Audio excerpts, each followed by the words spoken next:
5 metric ton प्रति घंटा क्षमता वाली नई पाम ऑयल मिल की हर इकाई के लिए 5 करोड़ रुपए तक के अनुदान की व्यवस्था है और क्षमता में वृद्धि होने पर अतिरिक्त धनराशि का भी विकल्प उपलब्ध है। सेंट्रल सरकार ऑयल पाम स्कीम थरन रुंदुआ नहीं दौ नहीं तुतेन कन हाक ले कन छटपी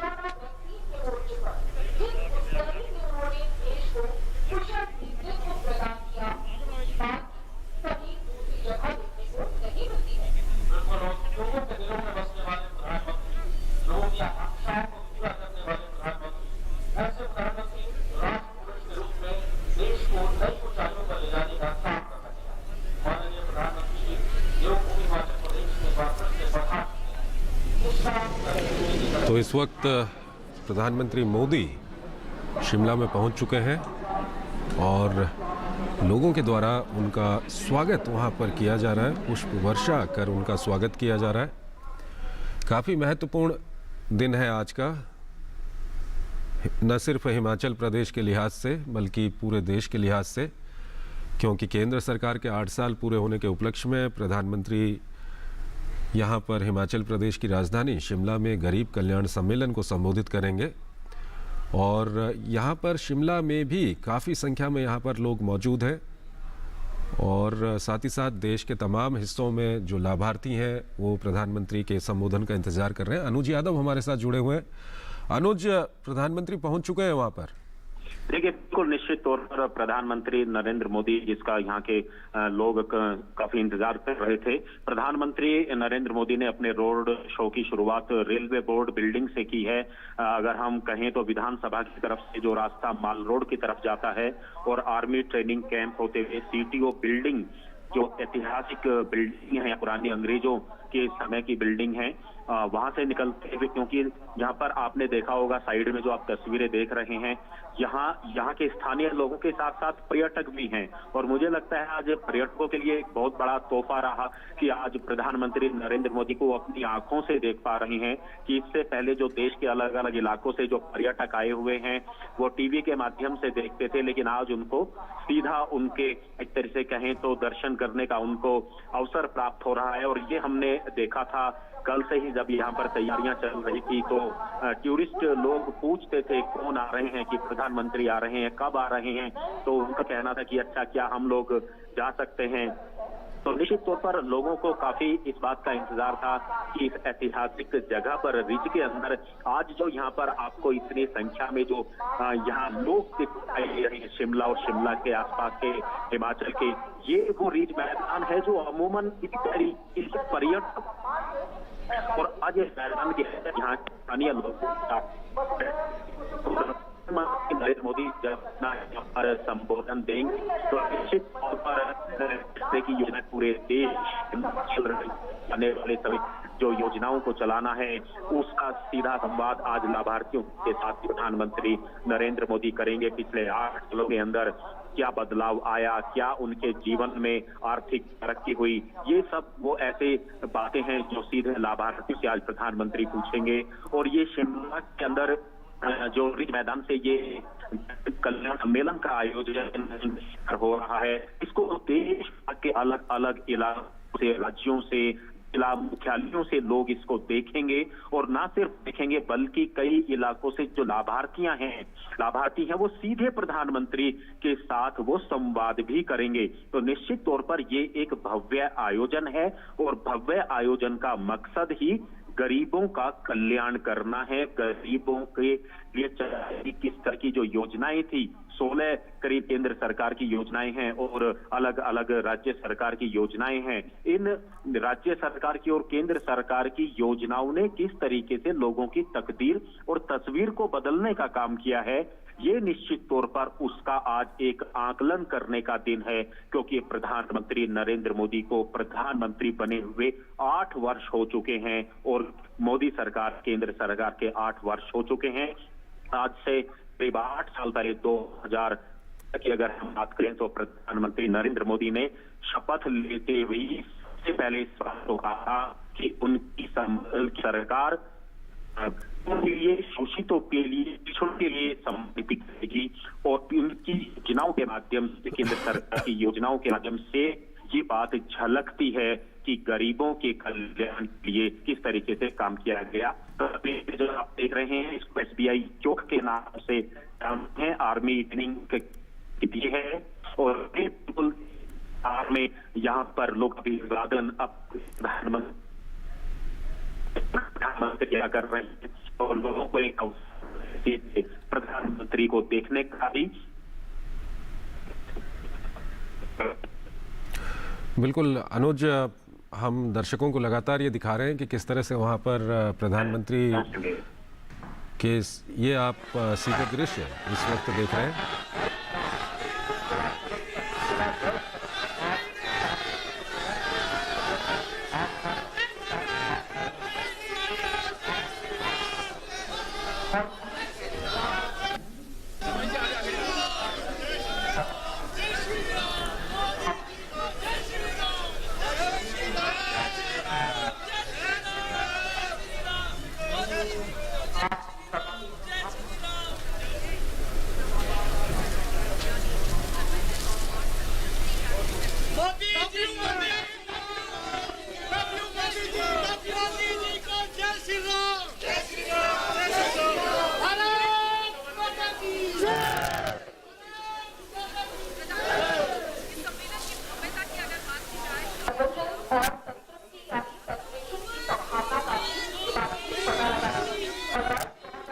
तो इस वक्त ये सीधे दृश्य हम आपको दिखा रहे हैं हिमाचल प्रदेश की राजधानी शिमला से, जहां पर प्रधानमंत्री इस वक्त पहुंच चुके हैं और प्रधानमंत्री के साथ हिमाचल प्रदेश के मुख्यमंत्री जयराम ठाकुर वहां पर आप देख सकते हैं। दोनों सड़क के दोनों ओर काफ़ी संख्या में वहां पर लोग मौजूद हैं, प्रधानमंत्री का स्वागत कर रहे हैं।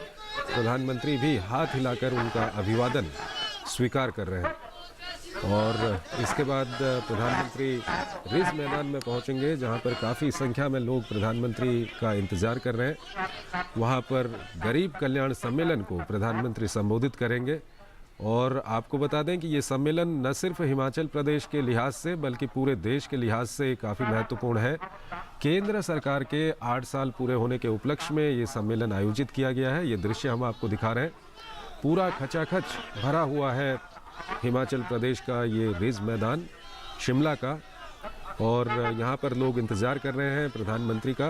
प्रधानमंत्री यहाँ पर लोगों को संबोधित करेंगे, साथ ही साथ पूरे देश में विभिन्न प्रदेशों में, विभिन्न ज़िलों में जो लाभार्थी लोग हैं, केंद्र सरकार की योजनाओं का फ़ायदा जिन लोगों को मिला है वो लोग एकत्र हैं, वो भी प्रधानमंत्री का संबोधन सुनेंगे। और साथ ही साथ प्रधानमंत्री किसान सम्मान निधि की किस्त भी, जो छोटे किसान हैं जिनको किसान सम्मान निधि दी जाती है, उसकी किस्त भी उनके खातों में यहाँ से अंतरित करेंगे। तो काफ़ी महत्वपूर्ण दिन न सिर्फ हिमाचल प्रदेश के लिए बल्कि पूरे देश के लिए। ये दृश्य हम आपको दिखा रहे हैं शिमला के रिज मैदान के, जहाँ पर खचाखच ये मैदान भरा हुआ है और वहाँ पर लोग इंतज़ार कर रहे हैं प्रधानमंत्री मोदी का। और कुछ देर पहले हमने आपको दृश्य दिखाए थे प्रधानमंत्री मोदी शिमला में, आपने देखा था कि सड़क के दोनों ओर वहाँ पर काफ़ी संख्या में लोग मौजूद हैं और प्रधानमंत्री नरेंद्र मोदी लगातार उनका अभिवादन स्वीकार कर रहे थे। लोग प्रधानमंत्री का वहाँ पर स्वागत कर रहे थे और ये दृश्य हम आपको दिखा रहे हैं शिमला के रिज मैदान के। और लगातार हमारे संवाददाताओं से हम बातचीत भी कर रहे थे कि केंद्र सरकार के 8 साल के अगर हम कामकाज की बात करें तो कई सारे ऐसे कदम केंद्र सरकार की ओर से उठाए गए हैं, केंद्र सरकार की योजनाएं हैं जिनका फ़ायदा गरीब लोगों को मिला है। और यही कारण है कि यहाँ पर ये गरीब कल्याण सम्मेलन यहाँ पर किया जा रहा है, चाहे हम मुद्रा योजना की बात करें, उज्ज्वला गैस की बात करें या उसके अलावा गरीबों को घर देने की बात करें। ये सब वो योजनाएं हैं जिनका फ़ायदा लोगों को मिला है, आम लोगों को मिला है। और वही लोग जिनको इन योजनाओं का फ़ायदा मिला हुआ है वो आज प्रदेश के विभिन्न प्रदेशों के विभिन्न ज़िलों में वो लोग एकत्र हैं। प्रधानमंत्री वर्चुअल माध्यम से यहाँ से उनको भी संबोधित करेंगे। और साथ ही साथ इन 8 सालों की हम बात करें तो कई ऐसा वक्त भी कई बार आया है, चाहे हम पुलवामा की बात करें, उसके बाद जिस तरह से सर्जिकल और एयर स्ट्राइक की बात करें, गलवान में क्या कुछ हुआ उसकी हम बात करें, कश्मीर में किस तरह से वहाँ पर धारा 370 वहाँ से हटाई गई उसकी हम बात करें, तो ये सब वो कदम है, वो पहलू हैं केंद्र सरकार के 8 साल के, जिन पर ध्यान देना काफ़ी ज़रूरी है। अनुज यादव हमारे संवाददाता वहाँ पर मौजूद हैं शिमला में। अनुज, क्या कुछ उत्साह है वहाँ पर?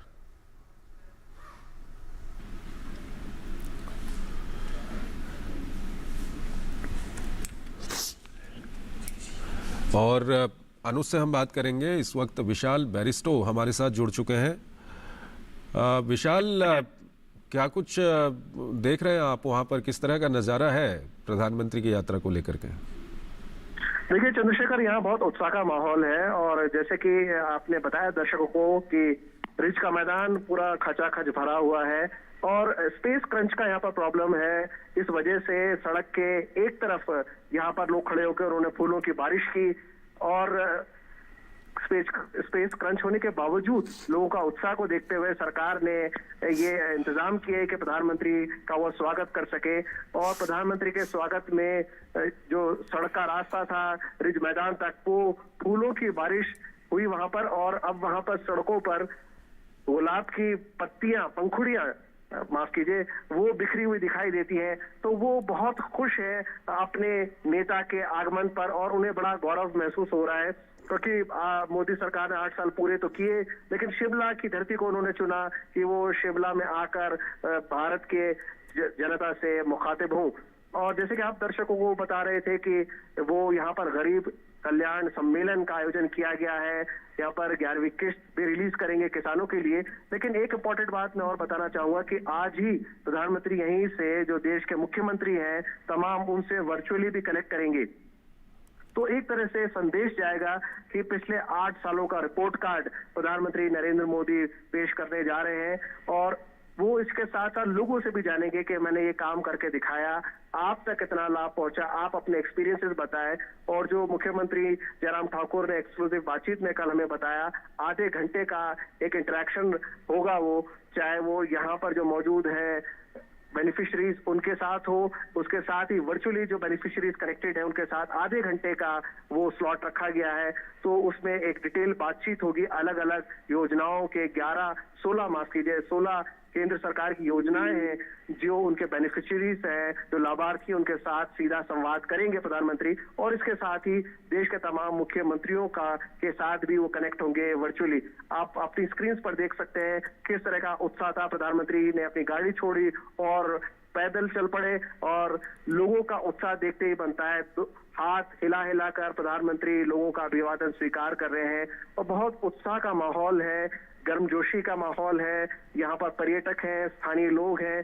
जगह की जरूर कमी है क्योंकि शिमला एक हिल स्टेशन है, बावजूद इसके आप देख सकते हैं कि कितनी तादाद में लोग आए हैं और कितने डिसिप्लिन तरीके से ये सब मैनेज किया गया है। कल हमारी खास बातचीत में जयराम ठाकुर जो मुख्यमंत्री, उन्होंने कहा था कि एक भव्य आयोजन होगा जो देखते ही बनेगा। उसका डिटेल उन्होंने हमारे साथ शेयर नहीं किया। उन्होंने कहा आप खुद देखेंगे और जानेंगे कि तमाम जो स्पेस क्रंच है और तमाम जो चैलेंजेस है उसके बावजूद हमने सिक्योरिटी को कॉम्प्रोमाइज नहीं किया है, हमने पर्यटकों के आवाजाही में कोई बाधा नहीं डाली है। इसके साथ साथ प्रधानमंत्री का जो आयोजन हो रहा है उसमें जो भी शरीक होना चाहे, क्योंकि उन्होंने दावत दी थी सभी लोगों को कि आप इसमें जरूर शरीक हो, जो आप शिमला आ सकते हैं जरूर आए, जो शिमला में मौजूद हैं वो रिज मैदान तक पहुंचे।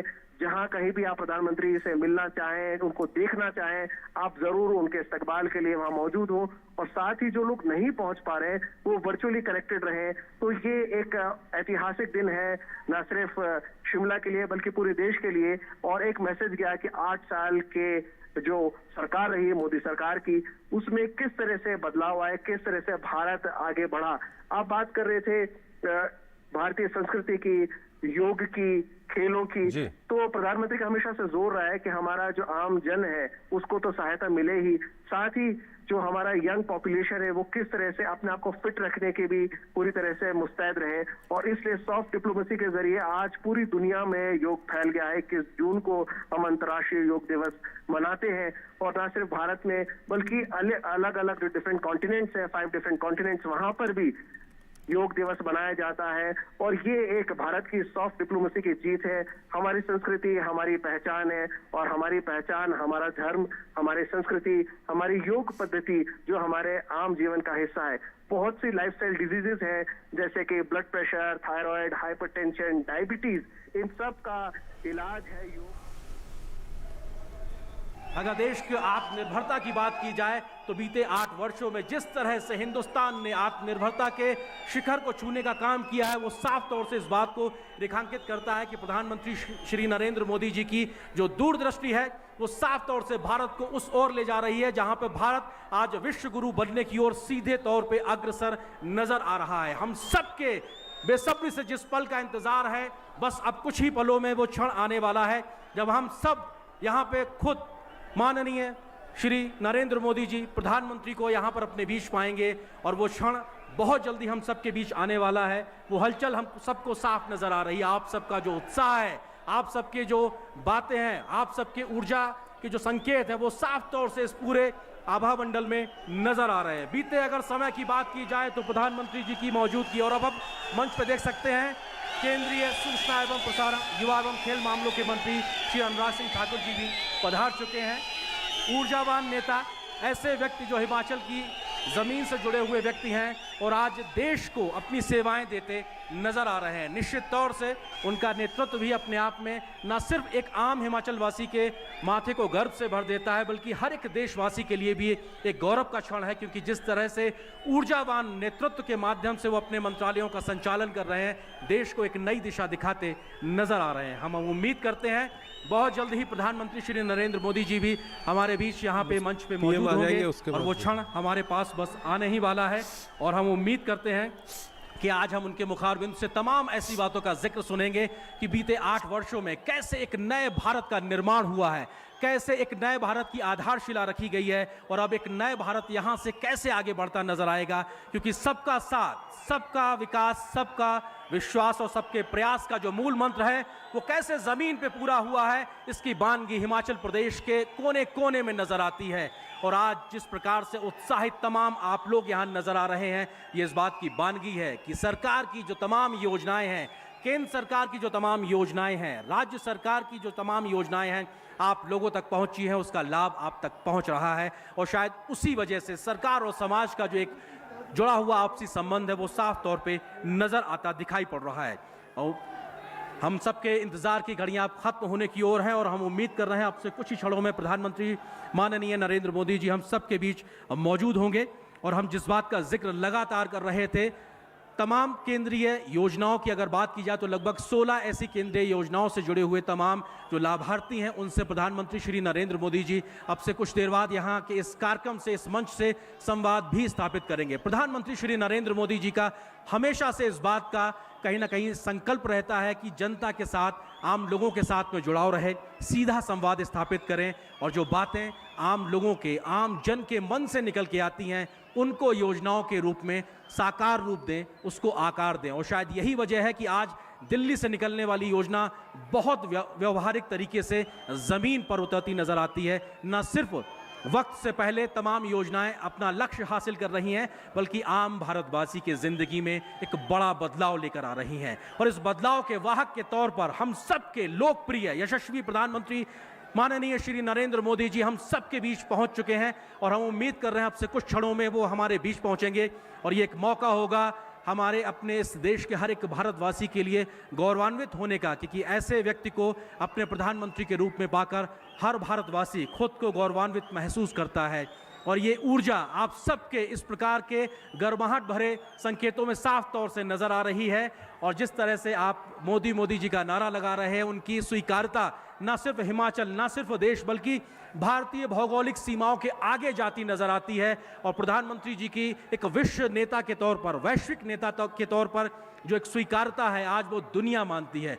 दुनिया में एक विश्व गुरु के तौर पर भारत की पहचान को स्थापित करने में माननीय प्रधानमंत्री श्री नरेंद्र मोदी जी का जो योगदान है, वो इतिहास में स्वर्णिम अक्षरों में लिखा जा रहा है। आज भारत की पहचान वैश्विक मंच पर उस तरीके से है जहां दुनिया देखती है वैश्विक समस्याओं के समाधान के लिए भारत आज किस रास्ते को दिखाने के लिए तैयार खड़ा है। आज तमाम दुनिया की चुनौतियों को कैसे निपटा जाए, कैसे समस्या से समाधान के लिए आगे बढ़ा जाए, इन तमाम रास्तों को आगे बढ़ाते हुए खुद प्रधानमंत्री वैश्विक नेता के तौर पर विश्व गुरु भारत की एक स्थापना करते हुए आगे बढ़ते नजर आते हैं। और हम सभी के इंतजार की घड़ियां खत्म होती हुई देश के यशस्वी प्रधानमंत्री माननीय श्री नरेंद्र मोदी जी का मंच पर आगमन हो चुका है।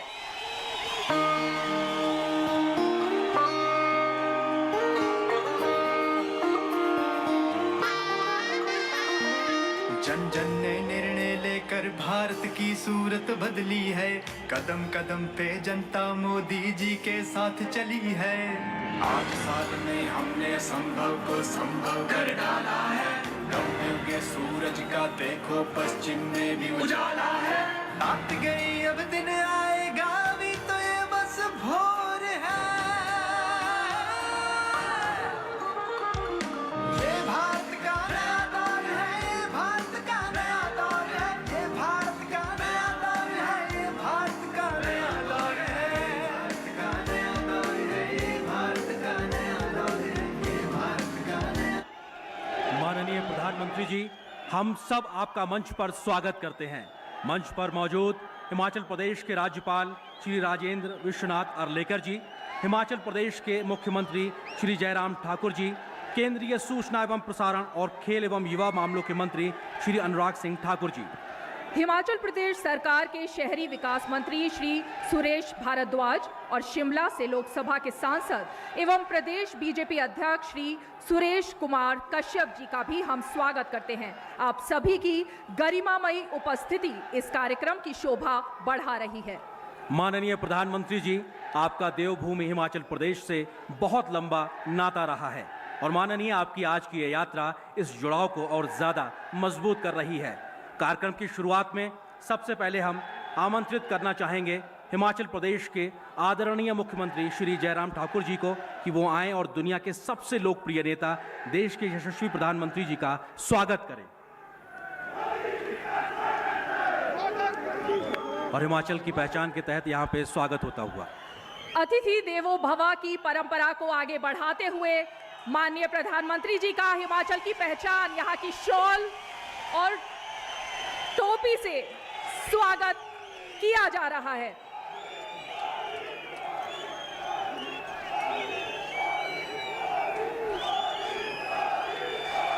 देवभूमि हिमाचल प्रदेश के पुरातात्विक वैभव को प्रदर्शित करता श्री भीमा काली मंदिर का रेखा चित्र भी माननीय प्रधानमंत्री जी को भेंट किया जा रहा है।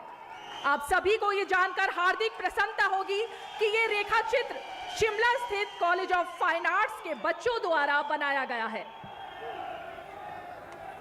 तो प्रधानमंत्री जी की गरिमा में उपस्थिति हम सबके बीच में मौजूद है। अब कार्यक्रम को आगे बढ़ाते हैं। माननीय प्रधानमंत्री जी, आपके मार्गदर्शन में सरकार की जिन कल्याणकारी योजनाओं को हिमाचल प्रदेश में डबल इंजन की सरकार के माध्यम से जिस तेजी से जमीन पर उतारा गया है, उसकी अमिट छाप आज पूरे हिमाचल प्रदेश में साफ तौर पर देखी जा सकती है। प्रधानमंत्री जी आपके इसी जन कल्याणकारी सपने को हिमाचल प्रदेश में पूरा कर रहे हैं यहाँ के लोकप्रिय मुख्यमंत्री श्री जयराम ठाकुर जी। अब हम हिमाचल प्रदेश के लोकप्रिय मुख्यमंत्री जी से निवेदन करते हैं कि वो आए और प्रधानमंत्री जी का पूरे राज्य के लोगों की ओर से औपचारिक रूप से स्वागत करें। माननीय मुख्यमंत्री जी।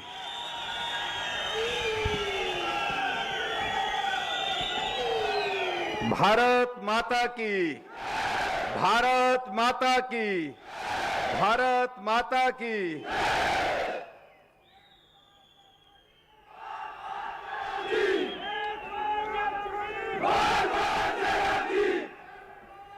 आज इस बहुत ही ऐतिहासिक पल पर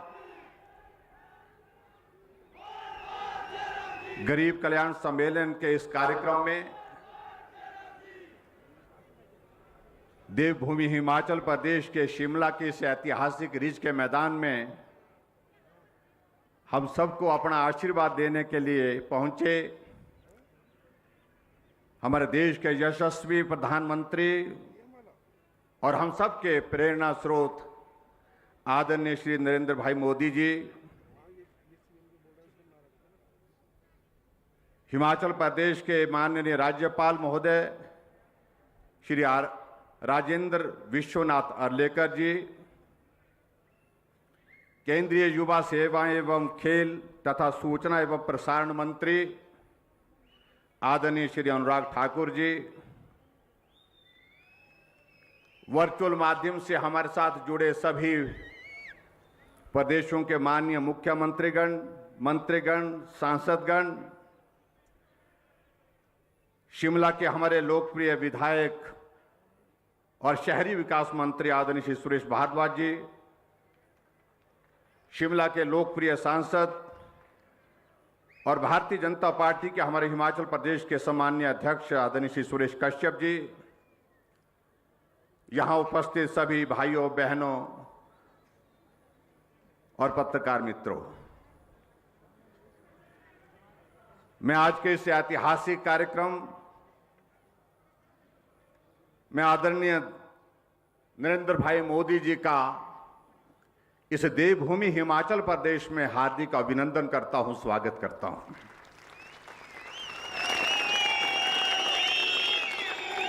यह हमारे लिए सौभाग्य की बात है कि जहां आदरणीय प्रधानमंत्री जी के मजबूत नेतृत्व में देश ने तेज गति से तरक्की की है और आपके मार्गदर्शन में, आपके नेतृत्व में भारत ने 8 वर्ष का हमारी सरकार का कार्यकाल, यशस्वी कार्यकाल जिसको मैं कह सकता हूं, वो पूर्ण किया है, जिसके लिए मैं हिमाचल प्रदेश के सभी भाई बहनों की ओर से आपको बहुत बहुत बधाई देता हूं। और देवभूमि हिमाचल प्रदेश में आज के इस कार्यक्रम में विशेष तौर से यहां आगमन पर आपका हार्दिक अभिनंदन करता हूं, आप सबका आपका धन्यवाद करता हूं।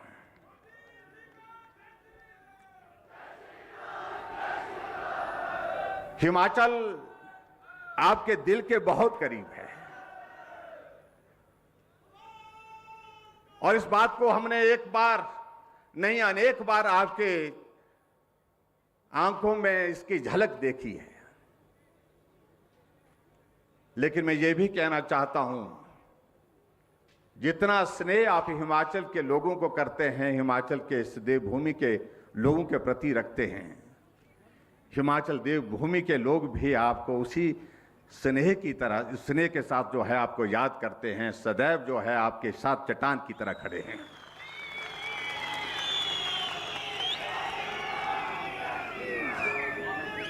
बहुत लंबे समय तक आपका हिमाचल प्रदेश में संगठन की दृष्टि से काम करने का जो कार्यकाल रहा है, एक नहीं अनेक जगह आपका जाना हुआ और कितने सारे लोगों को आप आज भी नाम से जानते हैं।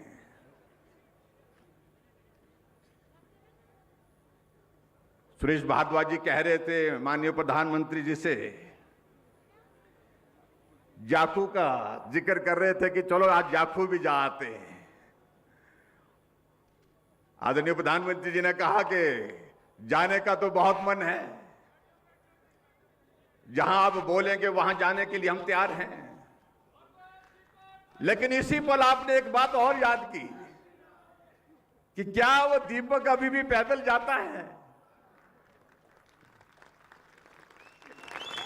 एक छोटे से कार्यकर्ता, हमारा संगठन का कार्यकर्ता, उनको भी आज नाम से आप स्मरण करके जो है, जैसे आप अन्ना डेल पहुंचे तो आपने स्मरण किया, स्वाभाविक रूप से एक रिश्ता बताता है, ये रिश्ता बहुत मजबूत है हिमाचल के साथ। हम अभी आते आते मैं संकोच भी कर रहा था, संकोच इसलिए कर रहा था कि शिमला का ही हम यहां तक का ये सफर, अन्ना डेल से यहां रिज के मैदान तक का, ये शिमला का रिज का मैदान बहुत छोटा मैदान है। यहां हजारों की संख्या में लोग आए हैं, लेकिन वो इस सभा के स्थल में पहुंच नहीं पा रहे हैं, वो वहीं खड़े हैं। एक विनम्र आग्रह हमने किया कि अगर आप 5 मिनट के लिए थोड़ा सा चल करके उनके साथ आप मिल करके चल सकते हैं, उनसे बात करते हुए चल सकते हैं, तो बहुत अच्छा लगेगा। आपने तुरंत जो है वो हमारा आग्रह स्वीकार किया, मैं आपका आभारी हूं। आप माल रोड पे पैदल हो करके यहां तक पहुंचे, शिमला वॉच कंपनी के पास तक पहुंचे। और स्वाभाविक रूप से मेरा यह मानना है कि बहुत पुरानी यादें आपको ताजा हुई होंगी जब आप माल रोड पे रिज के मैदान पे चलते थे, कॉफी हाउस में जाते थे, कॉफी हाउस में बैठ के कॉफी पीते थे, कुछ मीडिया के साथियों के साथ मिलते थे, कुछ वकीलों के साथ मिलते थे, कुछ व्यापारियों के साथ मिलते थे। स्वाभाविक रूप से वो बहुत ऐसी यादें हैं, शायद मुझे लगता है कि आप कभी भूल नहीं पाएंगे। और जिस तरह से पिछली बार भी जब आपका आना हुआ, जिस दिन शपथ ग्रहण समारोह था, उस दिन आपका जब आना हुआ, उस दिन भी आप यहां से तो चले गए, लेकिन कॉफी हाउस में आप रुक गए और रुक करके वहां पर जो है कॉफी आपने पी। तो स्वाभाविक रूप से ये हमारे लिए, हिमाचल प्रदेश के लिए एक गर्व की बात है कि आप इतना करीबी के साथ, इतने भावनात्मक रिश्ते के साथ हिमाचल के साथ जुड़े हैं। आदरणीय प्रधानमंत्री जी, डबल इंजन की सरकार, आपके नेतृत्व में केंद्र सरकार और भारतीय जनता पार्टी की हिमाचल प्रदेश की सरकार ने इन 4.5 वर्ष के कार्यकाल में बेहतरीन काम करने की कोशिश की।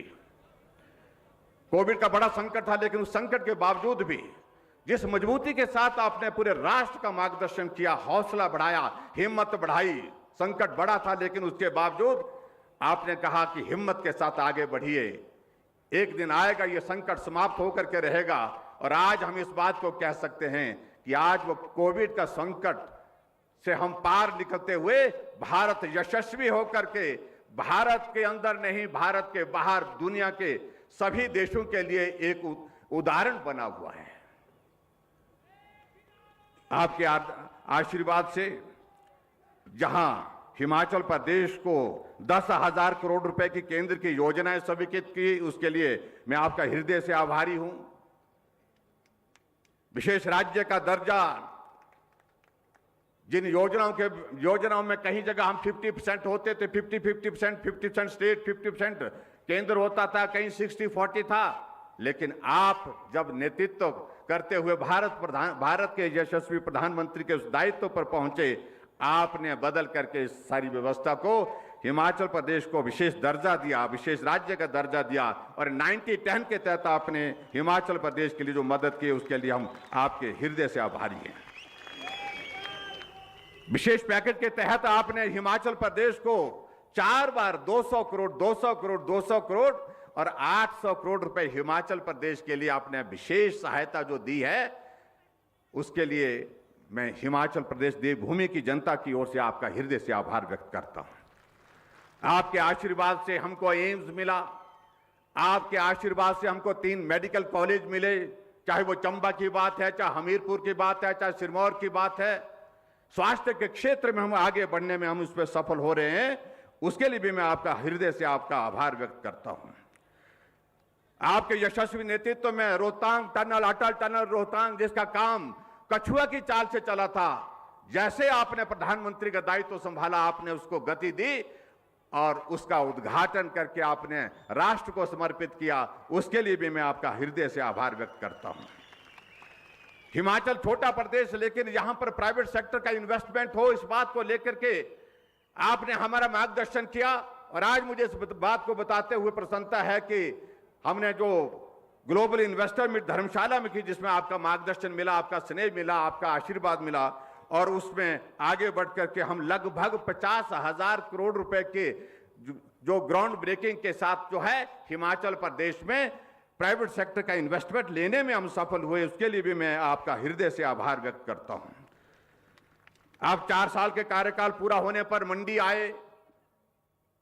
27 दिसंबर 2021 को 11,500 करोड़ रुपए के उद्घाटन और शिलान्यास आपने किए और हिमाचल प्रदेश को विकास की राह पर आगे बढ़ने के लिए एक रास्ता दिया, उसके लिए भी मैं आपका आभार व्यक्त करता हूं। आपके आशीर्वाद से मेडिकल डिवाइस हमको हिमाचल प्रदेश को प्राप्त हुआ 5,000 करोड़ रुपए की लागत से, जिसमें लगभग 10,000 नौजवानों को रोजगार मिलेगा, उसके लिए भी मैं आपका हृदय से आभार व्यक्त करता हूं। आदरणीय प्रधानमंत्री जी, बातें बहुत हैं, हम बहुत सारी बातें कर सकते हैं, लेकिन समय की कमी हमारे सामने है। मैं आपका देवभूमि हिमाचल प्रदेश की जनता की ओर से एक बार फिर से अभिनंदन करता हूं, स्वागत करता हूं। एक बहुत सुंदर बात मुझे जो आपके इसमें लगी, अभी 5 प्रदेशों का चुनाव हुआ और कई जगह इस बात को लेकर के कहा जाता था कि रिवाज बना है, 5 साल के बाद बदलाव होता है, परिवर्तन होता है, ये होगा, लेकिन आपने रिवाज बदल दिया और 5 राज्यों में से जहां 4 राज्यों में भारतीय जनता पार्टी की सरकार थी, हम चारों राज्यों में फिर सत्ता में आए। और ये रिवाज बदलने की बात मैं इसलिए भी कह रहा हूं क्योंकि हिमाचल में भी कुछ लोग ऐसे ही कहते हैं, और आपके आशीर्वाद से जो रिवाज बदला है, अब की बार हिमाचल प्रदेश में भी इस रिवाज को बदलेंगे। आपके आशीर्वाद से हम आगे बढ़ेंगे। आपके आशीर्वाद से मार्गदर्शन में यहां सरकार चल रही है और फिर से सरकार बनाएंगे। इतनी ही बात कहते हुए एक बार फिर से आप शिमला पहुंचे। शिमला के इस ऐतिहासिक कार्यक्रम में जहां आप राष्ट्र को भी आज पूरे सभी मुख्यमंत्री को संबोधित करने वाले हैं, आपका हृदय से बहुत बहुत अभिनंदन, बहुत बहुत धन्यवाद। नमस्कार, जय हिंद, जय हिमाचल। माननीय मुख्यमंत्री श्री जयराम ठाकुर जी, आपका बहुत बहुत धन्यवाद और आभार। माननीय प्रधानमंत्री जी, एक वक्त था कि शहरी और ग्रामीण भारत के अंतर को लेकर देश दुनिया में चर्चा हुआ करती थी, लेकिन बीते कुछ वर्षों में प्रधानमंत्री जी आपके नेतृत्व में जिस तरह से सामाजिक आर्थिक योजनाओं ने पूरे भारत में विकास की अविरल धारा बहाई है, उसी का असर है कि आज हमारे गांव शहरी सुविधाओं से सुसज्जित हो रहे हैं। तो हर गरीब और वंचित व्यक्ति को उसके हिस्से का पूरा हक वक्त पर पारदर्शी तरीके से मिल रहा है। और अब हम इसी परिवर्तन को रेखांकित करती कुछ प्रमुख योजनाओं पर आधारित एक वीडियो फिल्म को दिखाएंगे, जो दर्शाती है कि कैसे लोगों की जिंदगी में एक बड़ा बदलाव आ रहा है।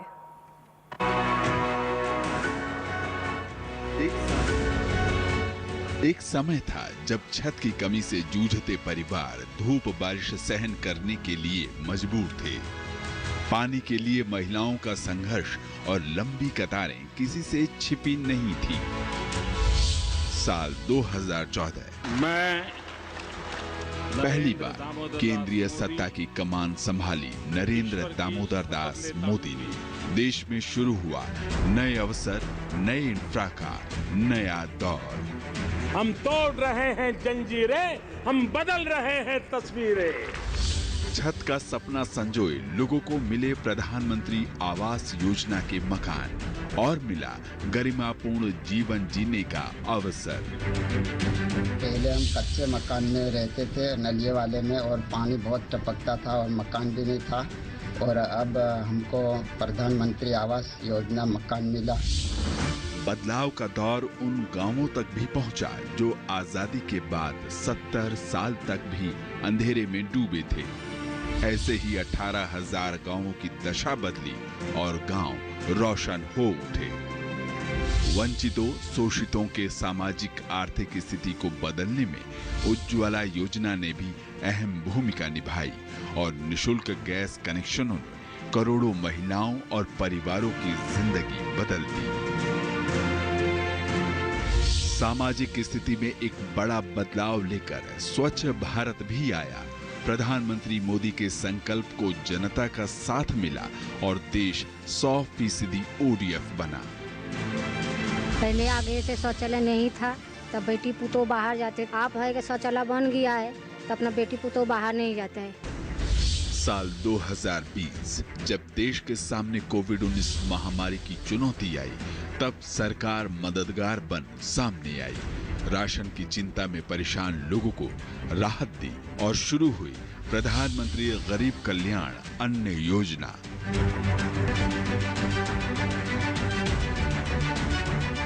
उसी दौरान one nation one ration card को भी लागू किया गया, जिसके बाद राशन कार्ड धारी देश के किसी भी सार्वजनिक वितरण प्रणाली की दुकान से राशन ले सकता है। महामारी के दौरान आर्थिक चुनौतियों को देखते हुए सरकार ने ठेला रेहड़ी पटरी वालों के लिए प्रधानमंत्री स्वनिधि योजना का शुभारंभ किया। इस योजना में 10,000 का ऋण दिया जाता है। बैंक और नगर निगम के प्रयासों के द्वारा सर मुझे आसानी से 10,000 का ऋण उपलब्ध हो गया। सर मैं वो 10,000 का ऋण चुका चुकी हूँ, मुझे 20,000 का भी ऋण प्राप्त हो गया है। सर प्रधानमंत्री मोदी के नेतृत्व वाली सरकार ने सामाजिक सुरक्षा का दायरा बढ़ाते हुए किसानों, श्रमिकों के लिए जहां मानधन पेंशन योजना की शुरुआत की, तो सभी के लिए अटल पेंशन योजना की भी। साथ ही किसान सम्मान निधि के तहत सरकार देश के किसानों को सालाना 6,000 रुपए की सम्मान राशि दे रही है। इसके अलावा प्रधानमंत्री स्वामित्व योजना के जरिए संपत्ति विवाद को कम करने और ग्रामीण इलाकों में मालिकाना हक सौंपे जाने की एक बड़ी पहल भी हुई। आर्थिक सामाजिक विकास की कड़ी में एक और महत्वपूर्ण योजना जल जीवन मिशन देश में शुरू हुई। पानी की कमी से जूझते इलाकों तक पाइप के जरिए शुद्ध पेयजल पहुंचा और करोड़ों परिवारों के जीवन स्तर में आमूलचूल सुधार हुआ। जल जीवन मिशन की तरफ से घर घर टोटियां लग गई हैं, अब कोई दिक्कत नहीं। जरूरत कुपोषण के कुचक्र को तोड़ने की भी थी। सरकार ने चुनौती का समाधान करने के लिए साल 2017 में मातृ वंदना योजना और साल 2018 में राष्ट्रीय पोषण अभियान की शुरुआत की। सरकार ने स्वास्थ्य सुविधाओं को विस्तार देते हुए आयुष्मान भारत जैसी महत्वाकांक्षी योजना भी शुरू की। योजना से 10 करोड़ से अधिक परिवारों को मिली सालाना 5 लाख रुपए के मुफ्त इलाज की निश्चिंतता।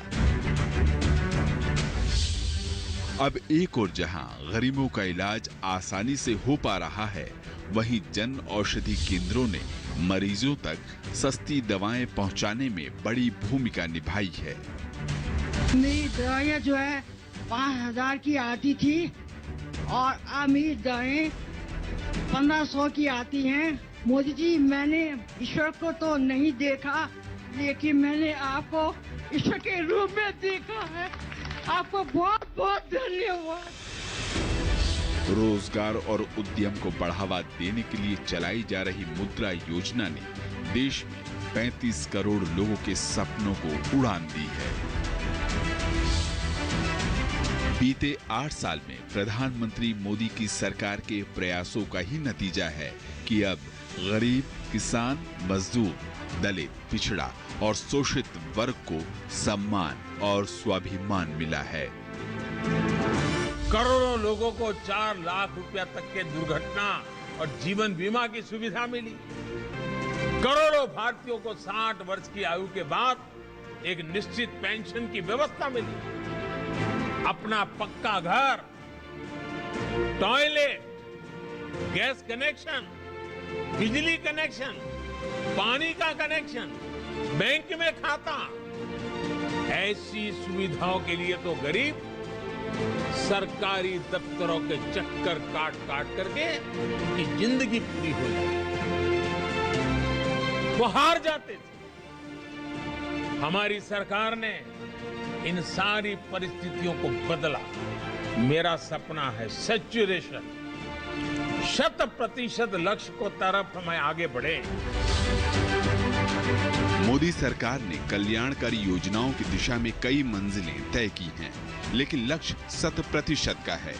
सेवा, सुशासन और गरीब कल्याण का मंत्र लिए सरकार लगातार देश की विकास यात्रा को और तेज गति दे रही है। नई ऊर्जा, नए लक्ष्यों के साथ प्रधानमंत्री मोदी का संकल्प 130 करोड़ लोगों के सपनों का नया भारत बनाने का है।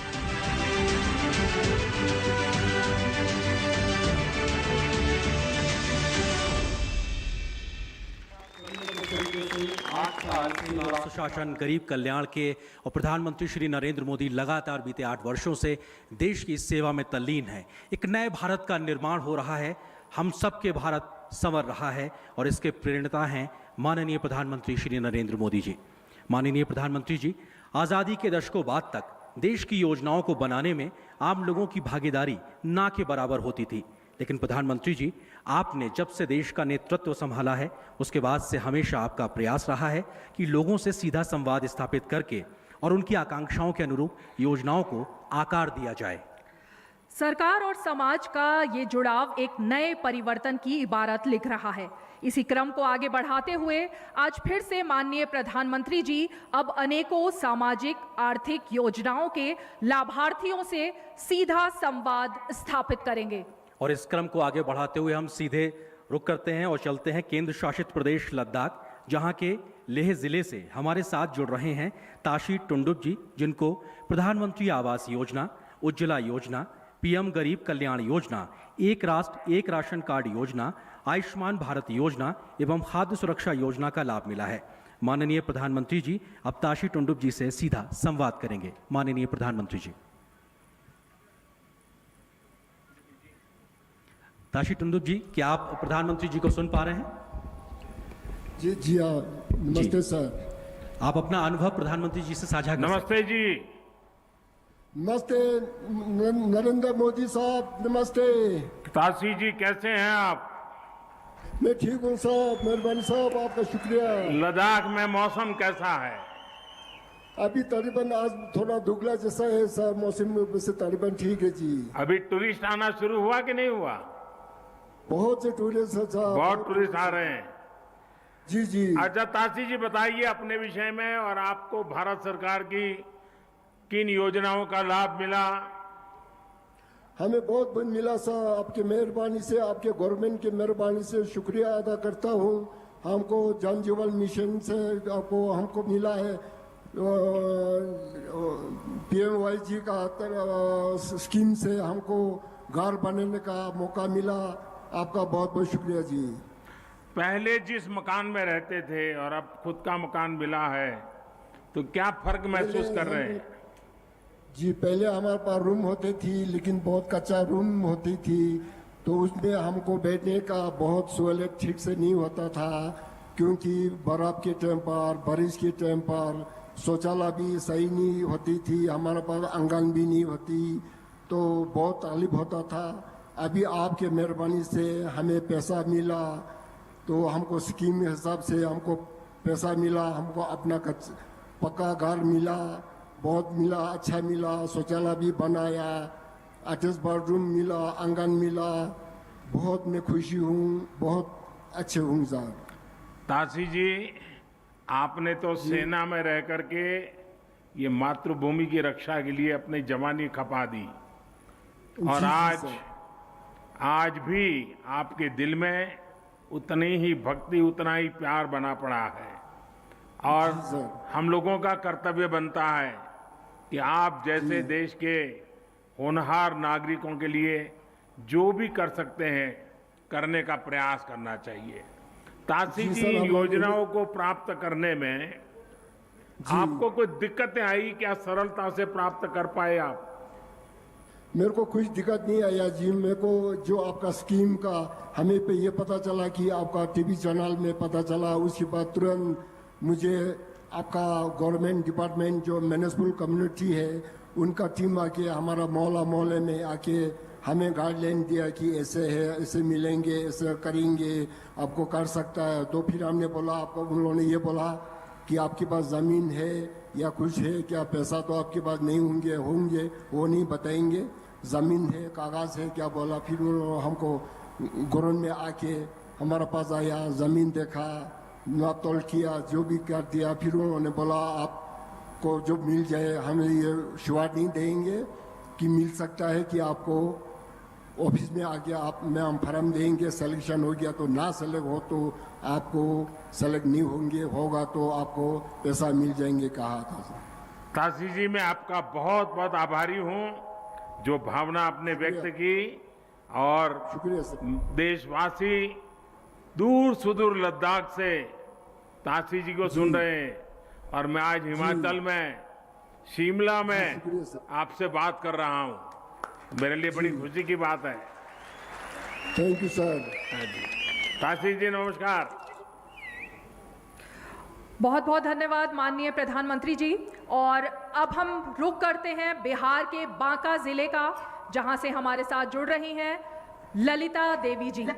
आपको प्रधानमंत्री आवास योजना ग्रामीण, स्वच्छ भारत मिशन ग्रामीण, जल जीवन मिशन, प्रधानमंत्री उज्ज्वला योजना का लाभ मिला है। अब हम माननीय प्रधानमंत्री जी से निवेदन करेंगे कि वो ललिता देवी जी से इन योजनाओं को लेकर उनके अनुभव साझा करें। ललिता देवी जी प्रणाम।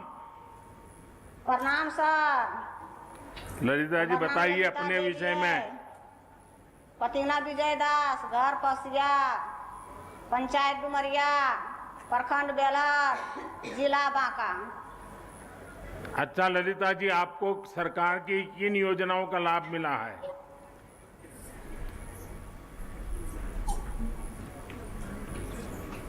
भारत सरकार की जो योजनाएं थी उसमें से कौन सी योजना थी जिसका आपको लाभ मिला है? घर मिला सर। घर जैसे पहले माटी घर चले सर, नारा घर, जैसे माटी घर नारा घर चले, बहुत चुबे चले पानी सर, बच्चा बुतरू बहुत दिक्कत होवे छले सर। आ जब पक्का मकान होले कोई चीज के दिक्कत नहीं होवे छे सर, बच्चा बुतरू बहुत बढ़िया से रहे छे। आ पहले बहुत दिक्कत होवे छे, आ संगे संग शौचालय बना लिए सर, जैसे लटा ले बाहर दे छलिए, शरम लगे छले सर, अब शरम नहीं लगे छे। सब बच्चा बुतरू मिल के, सब परिवार मिल के घरे शौचालय करे छिए। आज सब गांव टोला वाला लगा के सबके शौचालय हो गए सर। ललिता देवी जी बच्चों को पढ़ाती हो? हाँ सर। क्या पढ़ते हैं बच्चे? बड़ी लड़की बीए में, एक और बड़ा बेटा है वो इंटर के, एगो छोटी लड़की वो नम्मा में, एक तो छोटा बेटा सतमा में। अच्छा, अभी ये जो प्रधानमंत्री आवास योजना मिल गया तो बच्चों को पढ़ाई की भी सुविधा हो गई होगी, आराम से पढ़ पाते होंगे। हाँ सर। घर में काम में मदद करते हैं पढ़ने गए तो?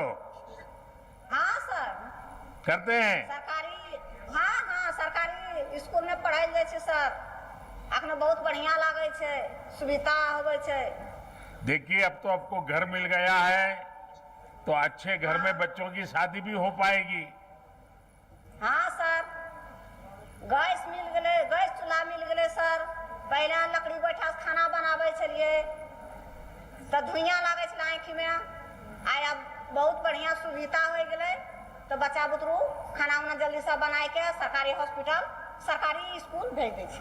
अच्छा, गांव में अभी भी कुछ लोग होंगे जिनका मकान अभी बनना बाकी होगा, क्योंकि हमने तय किया है कि जिनको अभी मकान नहीं मिला है उनको हम बना रहे हैं। हो सकता है किसी को 2 महीने देर से, किसी को 4 महीना देर से, लेकिन सबको मिलेगा।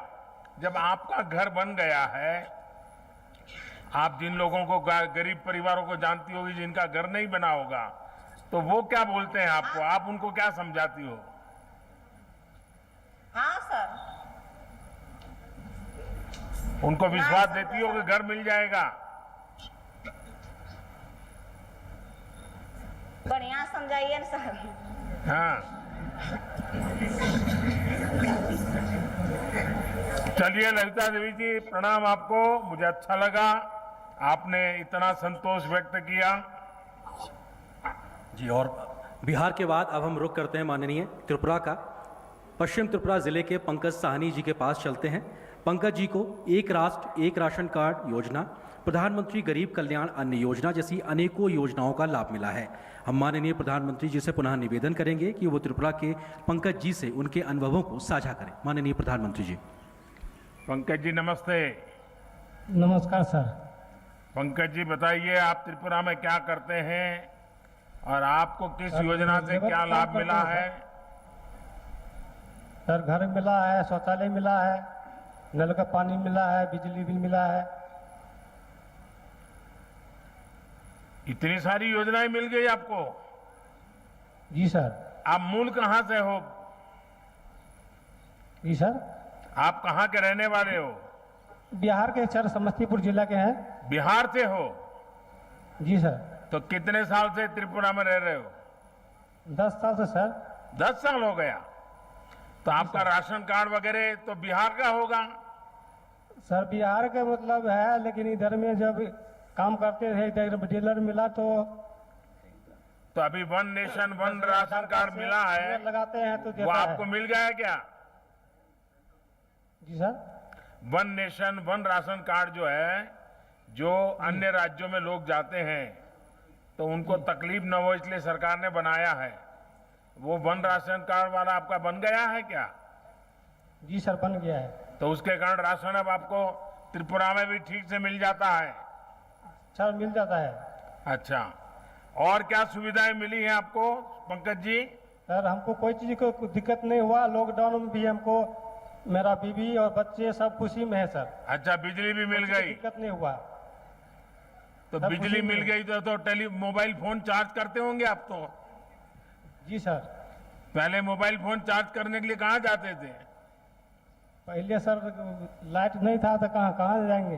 हाँ, हमारा देश ऐसे ही तरक्की कर रहा है। चलिए पंकज जी, मुझे बहुत अच्छा लगा और त्रिपुरा से आप बात कर रहे हैं। माता त्रिपुरा सुंदरी को हम और प्रणाम कर रहे हैं यहाँ से। बहुत बहुत धन्यवाद माननीय प्रधानमंत्री जी। और त्रिपुरा के बाद अब हमारे साथ जुड़ रही हैं कर्नाटक के कलबुर्गी जिले से संतोषी जी। आपको आयुष्मान भारत हेल्थ एवं वेलनेस सेंटर योजना से काफी लाभ मिला है। क्या है इनके अनुभव, इसको जानने के लिए हम माननीय प्रधानमंत्री जी से अनुरोध करेंगे कि वो उनके अनुभवों को साझा करें। संतोषी जी नमस्ते। नमस्कार। संतोष जी, आपको किस बात से संतोष हो गया? ಸಂತೋಷ ಅವರೇ, ನಿಮಗೆ ಯಾವ ವಿಷಯಕ್ಕಾಗಿ ಸಂತೋಷವಾಗಿದೆ? ನಮಗೆ ಸರ್ ಜೊತೆ ಸುವರ್ಣ ಅವಕಾಶ ನಮಗೆ ಮಾತಾಡೋದು ಸಿಕ್ಕಿದಂತೆ ಅವರಿಗೆ ಧನ್ಯವಾದ ಹೇಳ್ತೀನಿ ಸರ್ ನಾನು। आदरणीय सर, आपसे बात करने का ये अवसर मिला है, इसलिए मैं अपने आप को भाग्यशाली मानती हूँ। संतोष जी, आपको क्या लाभ मिला है भारत सरकार की योजना का? ಸಂತೋಷಿ ಅವರೇ, ನಿಮಗೆ ಯಾವ ಅನುಕೂಲವನ್ನು ಆಗಿದೆ ಈ ವ್ಯವಸ್ಥೆಯಿಂದ? ನಮ್ಮ ಸರ್, ನಮ್ಮ ತಾಯಿಯರಿಗೆ ಅವರಿಗೆ BP ಶುಗರ್ ಇತ್ತು ಸರ್. BP ಶುಗರ್ಲಿಂದ ನಮ್ಗೆ ಹೊರಗೆ ಪ್ರೈವೇಟ್ ತೋರಿಸೋದು ಸರ್ ಪೈಲೆ. ಈಗ ನಾವು ಆರೋಗ್ಯ ಕೇಂದ್ರ ಬಂದ್ಮೇಲೆ ನಮ್ಮ ಮನೆ ಮೇಡಮ್ ಅವ್ರು ಬಂದು ಡೋರ್ ಕೀಸಾತ್, ನೀವು ಆರೋಗ್ಯ ಕೇಂದ್ರದಿಂದ ನೀವು ಆಸ್ಪತ್ರೆಯಲ್ಲಿ ನೀವು ಬಂದು ಫ್ರೀ ಟ್ರೀಟ್ಮೆಂಟ್ ಇದೆ, ಫ್ರೀ ಎಲ್ಲ ನಿಮಗೆ ಬಂದು ಕೇಸಿ ನೀವು ತೋರಿಸ್ಕೊರಂತ ಕೇಸ್ ನಮ್ಗೆ ಹೇಳ್ದೆ ಸರ್.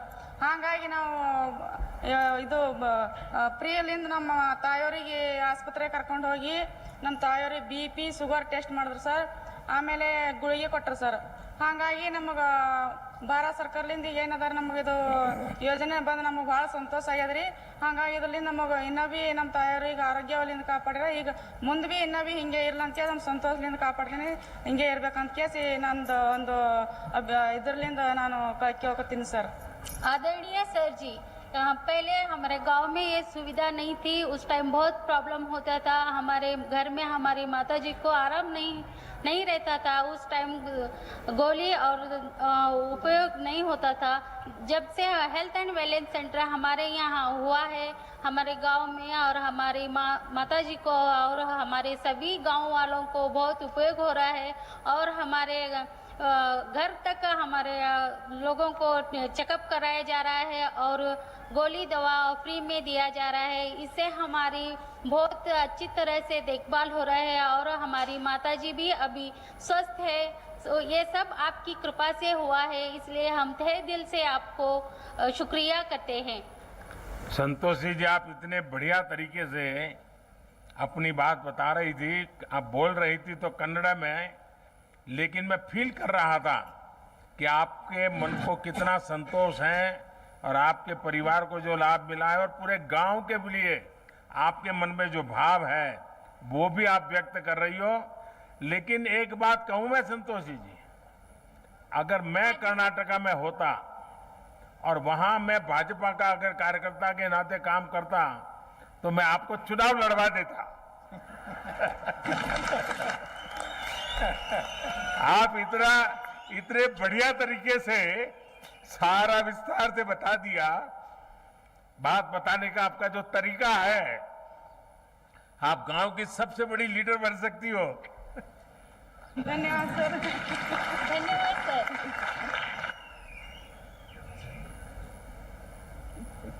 जी बहुत बहुत धन्यवाद प्रधानमंत्री जी। और निश्चित तौर से ये आपका सहज संवाद ही है कि जो किसी भी आम जनमानस को आपके साथ खुद से जुड़ा हुआ महसूस कराता है। कर्नाटक के बाद अब हम चलते हैं गुजरात के मेहसाणा जिले, जहां से अरविंद कुमार सोमाभाई पटेल जी हमारे साथ जुड़ रहे हैं। अरविंद जी प्रधानमंत्री मुद्रा योजना के लाभार्थी हैं। हम एक बार फिर से माननीय प्रधानमंत्री जी से अनुरोध करेंगे कि वो अरविंद जी से उनके अनुभवों को साझा करें। माननीय प्रधानमंत्री जी। अरविंद भाई नमस्ते। नमस्कार। केम जो सर जी, मैं अपने महसाणा जिले अपने वतन के माननीय यशस्वी प्रधानमंत्री नरेंद्र मोदी से सीधी बात कर रहा हूं। इसे मैं हृदयपूर्वक खूब प्रसन्न हूं। अरविंद जी अपने विषय में बताइए, क्या कर रहे हो, क्या योजना का लाभ मिला है आपको? हमारा व्यवसाय मंडप डेकोरेशन का है। हमने पीएम मुद्रा लोन लिया हुआ है। इससे हम पहले छोटा सा धंधा करते थे। जब हम पीएम मुद्रा से हमको लोन मिला तो हमें हमारा धंधा बढ़ाया। हम पहले 8 लोगों को रोजी देते थे, अब 12 लोगों को रोजी देते हैं। और जो लोग हमारे पे काम करते हैं इसको भी हम डिजिटल पेमेंट करते हैं। हम भी डिजिटल पेमेंट यूज करते हैं। हमारा घर का कोई भी पेमेंट हो, लाइट बिल हो, टेलीफोन बिल हो, गैस हो, कोई पण प्रकार का रिचार्ज हो, हम डिजिटल पे ही करते हैं। पीएम मुद्रा में कितना आपको पैसा मिला? 7,20,000। 7 लाख रुपया। और उससे आपने ये आपका जो मंडप वगैरह बनाने का काम था उसको आगे बढ़ाया? उसका जो सजावट का सामान था उसको हमने बढ़ाया। और कहाँ पर आप काम करते हैं? अकेले मेहसाणा में करते हो कि और भी आगे पीछे सब गांव में जाते हो? हमारा काम मेहसाणा और हमारे आजू बाजू के गांव में भी है। तो लोग रोजगार के लिए आपके यहाँ पसंद करते हैं काम करने के लिए आने के लिए? क्योंकि मंडप का काम तो बड़ा तेजी से करना पड़ता है। हाँ, तेजी से और तेजी से खोलना पड़ता है। एक साथ फिर वो सर्कस की तरह उठा करके जाना पड़ता है। हाँ, जाना पड़ता है। तो ये और इससे सिवाय बैंक को लोन समय पे वापस कर रहे हो आप? हाँ, करेंगे कि करते हैं? वापस तो करेंगे।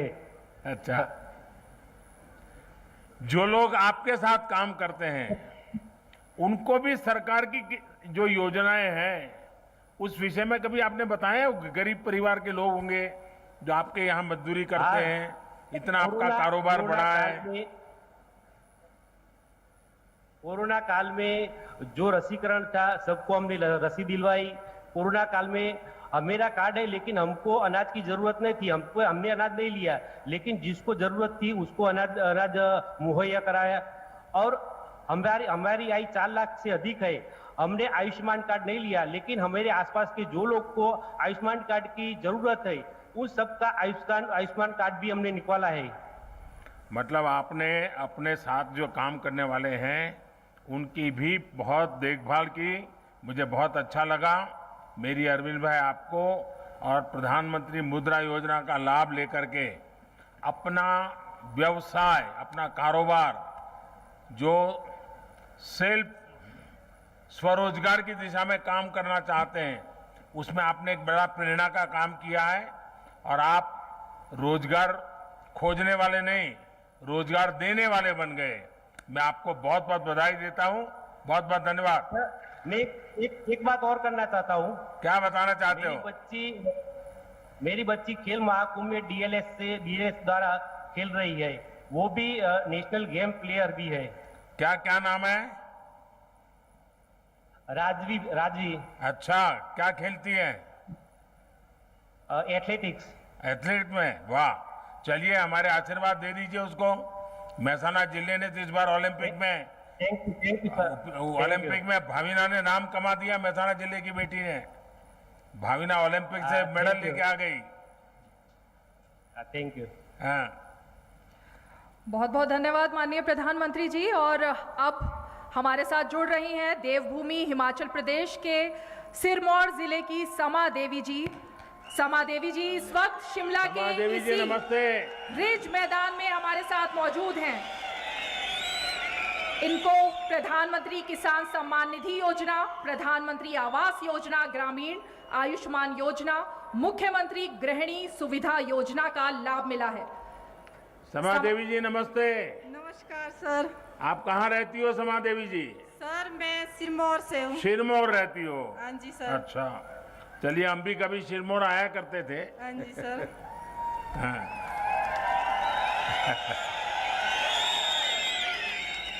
अच्छा रमा देवी जी बताइए हमें, समा देवी जी। हाँ जी सर। हमें बताइए आपने भारत सरकार की वो कौन सी योजनाएं हैं जिसका आपने लाभ लिया है, आपको फायदा मिला है? सर मुझे पहले तो प्रधानमंत्री आवास योजना के तहत मकान का मिला है, जिसमें कि मेरे पास बहुत ही कच्चा मकान था। मुझे ये सुविधा सरकार की ओर से भी मिली है। कुछ हमने दिहाड़ी मजदूरी करके कुछ पैसा हमने इकट्ठा भी किया था सर, जिससे कि हमें ये सुविधा मिली और कुछ पैसा वो लगा दिया, फिर हमने उस पैसे से अपना कच्चा मकान पक्का बना दिया है सर। सरकार की तरफ से कितना पैसा मिला समा जी? सर जी मुझे सरकार की तरफ से 1.5 लाख की राशि मिली थी। अच्छा, कोई दिक्कत तो नहीं हुई पैसा पाने में? नहीं सर, कोई दिक्कत नहीं हुई। अच्छा। हाँ जी सर। और मकान आपको जैसा चाहिए था वैसा बना दिया? हाँ जी सर। अभी मकान अच्छा बना दिया तो मेहमान भी बहुत आते होंगे? हाँ जी सर, मेहमान भी आते हैं। तो फिर नया नया खाना पकाना पड़ता होगा? हाँ जी सर। तो फिर खर्चा बढ़ गया होगा अब तो? कोई बात नहीं सर, ये तो आप लोगों की, आपके सरकार की और आपकी बहुत बहुत आभार व्यक्त करती हूँ मैं।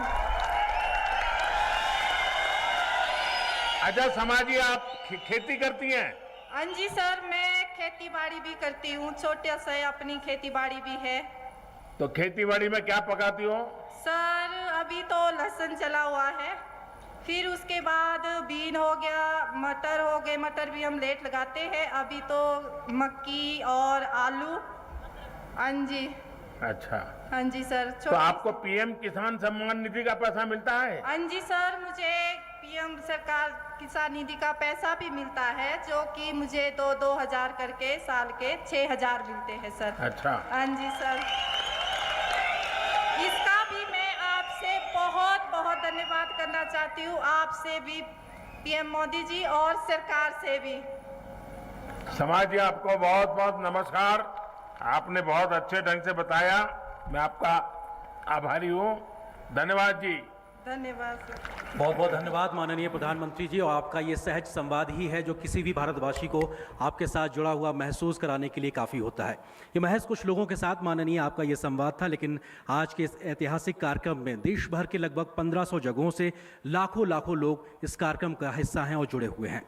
माननीय प्रधानमंत्री जी, आपकी प्राथमिकता में हमेशा से देश के अन्नदाता यानी हमारे किसान शामिल रहे हैं और बीते वर्षों में आपने किसानों की आय को दोगुना करने से लेकर उनके आत्मसम्मान को बढ़ाने में जो प्रयास किए हैं, उसको लेकर देश के किसान आपके आभारी हैं।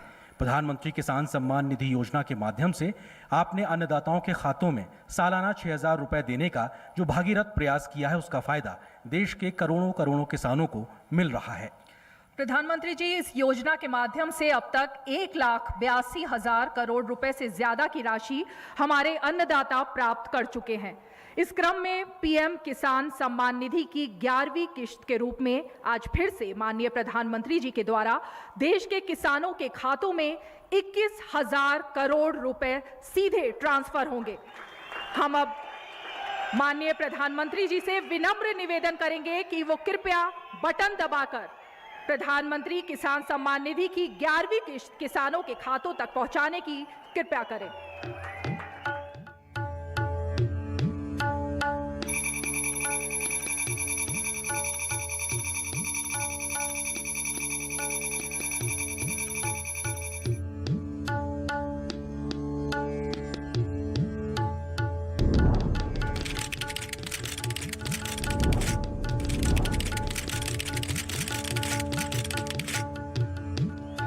तो निश्चित तौर से हमने देखा कि कैसे पारदर्शी व्यवस्था से डिजिटल भारत, डिजिटल इंडिया के माध्यम से देश के अन्नदाताओं के खातों में सीधे 21,000 करोड़ रुपए प्रधानमंत्री जी के हाथों से ट्रांसफर हुए हैं और लाभ पाने वाले किसानों की जो संख्या है वो 10 करोड़ है। और अपने आप में अगर आज तक की बात की जाए, अगर इस किश्त को 11वीं किश्त को मिला दिया जाए तो 2 लाख करोड़ से ज्यादा की रकम अब तक किसानों के खातों में पहुंच चुकी है। बहुत बहुत धन्यवाद प्रधानमंत्री जी। और भारत के मान सम्मान को देश दुनिया में बढ़ाने का काम करने वाले, देश की 130 करोड़ जनता की आकांक्षाओं को पूरा करने वाले ऐसे प्रधानमंत्री, जिन्हें प्रधानमंत्री के रूप में पाकर भारत का हर एक नागरिक गर्व महसूस करता है। अब हम बेहद विनम्रता के साथ आमंत्रित करना चाहते हैं दुनिया के सबसे लोकप्रिय नेता और नए भारत के शिल्पकार माननीय प्रधानमंत्री श्री नरेंद्र मोदी जी को कि वो कृपया आए और हमें अपने आशीर्वचनों से अनुग्रहित करें। माननीय प्रधानमंत्री जी।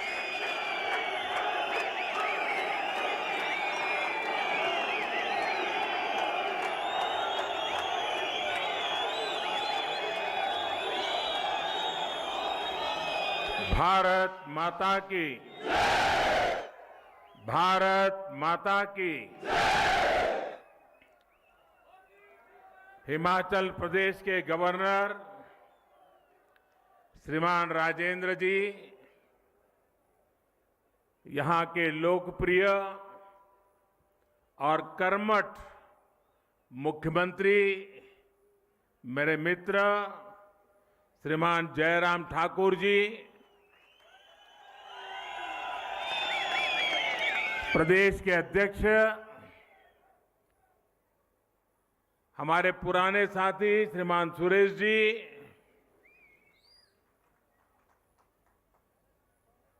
केंद्र के मंत्रिपरिषद के मेरे साथियों, सांसदगण, विधायकगण, हिमाचल के सभी जनप्रतिनिधिगण, आज मेरे जीवन में एक विशेष दिवस भी है और उस विशेष दिवस पर इस देवभूमि को प्रणाम करने का मौका मिले, इससे बड़ा जीवन का सौभाग्य क्या हो सकता है। आप इतनी बड़ी तादाद में हमें आशीर्वाद देने के लिए आए, मैं आपका बहुत बहुत आभार व्यक्त करता हूं। अभी देश के करोड़ों करोड़ किसानों को उनके खाते में पीएम किसान सम्मान निधि का पैसा ट्रांसफर हो गया, पैसा उनको मिल भी गया और आज मुझे शिमला की धरती से देश के 10 करोड़ से भी ज्यादा किसानों से खाते में पैसे पहुंचाने का सौभाग्य मिला है। वे किसान भी शिमला को याद करेंगे, हिमाचल को याद करेंगे, इस देवभूमि को याद करेंगे। मैं इन सभी किसान भाइयों बहनों को भी हृदय से बहुत बहुत बधाई देता हूं, अनेक अनेक शुभकामनाएं देता हूं।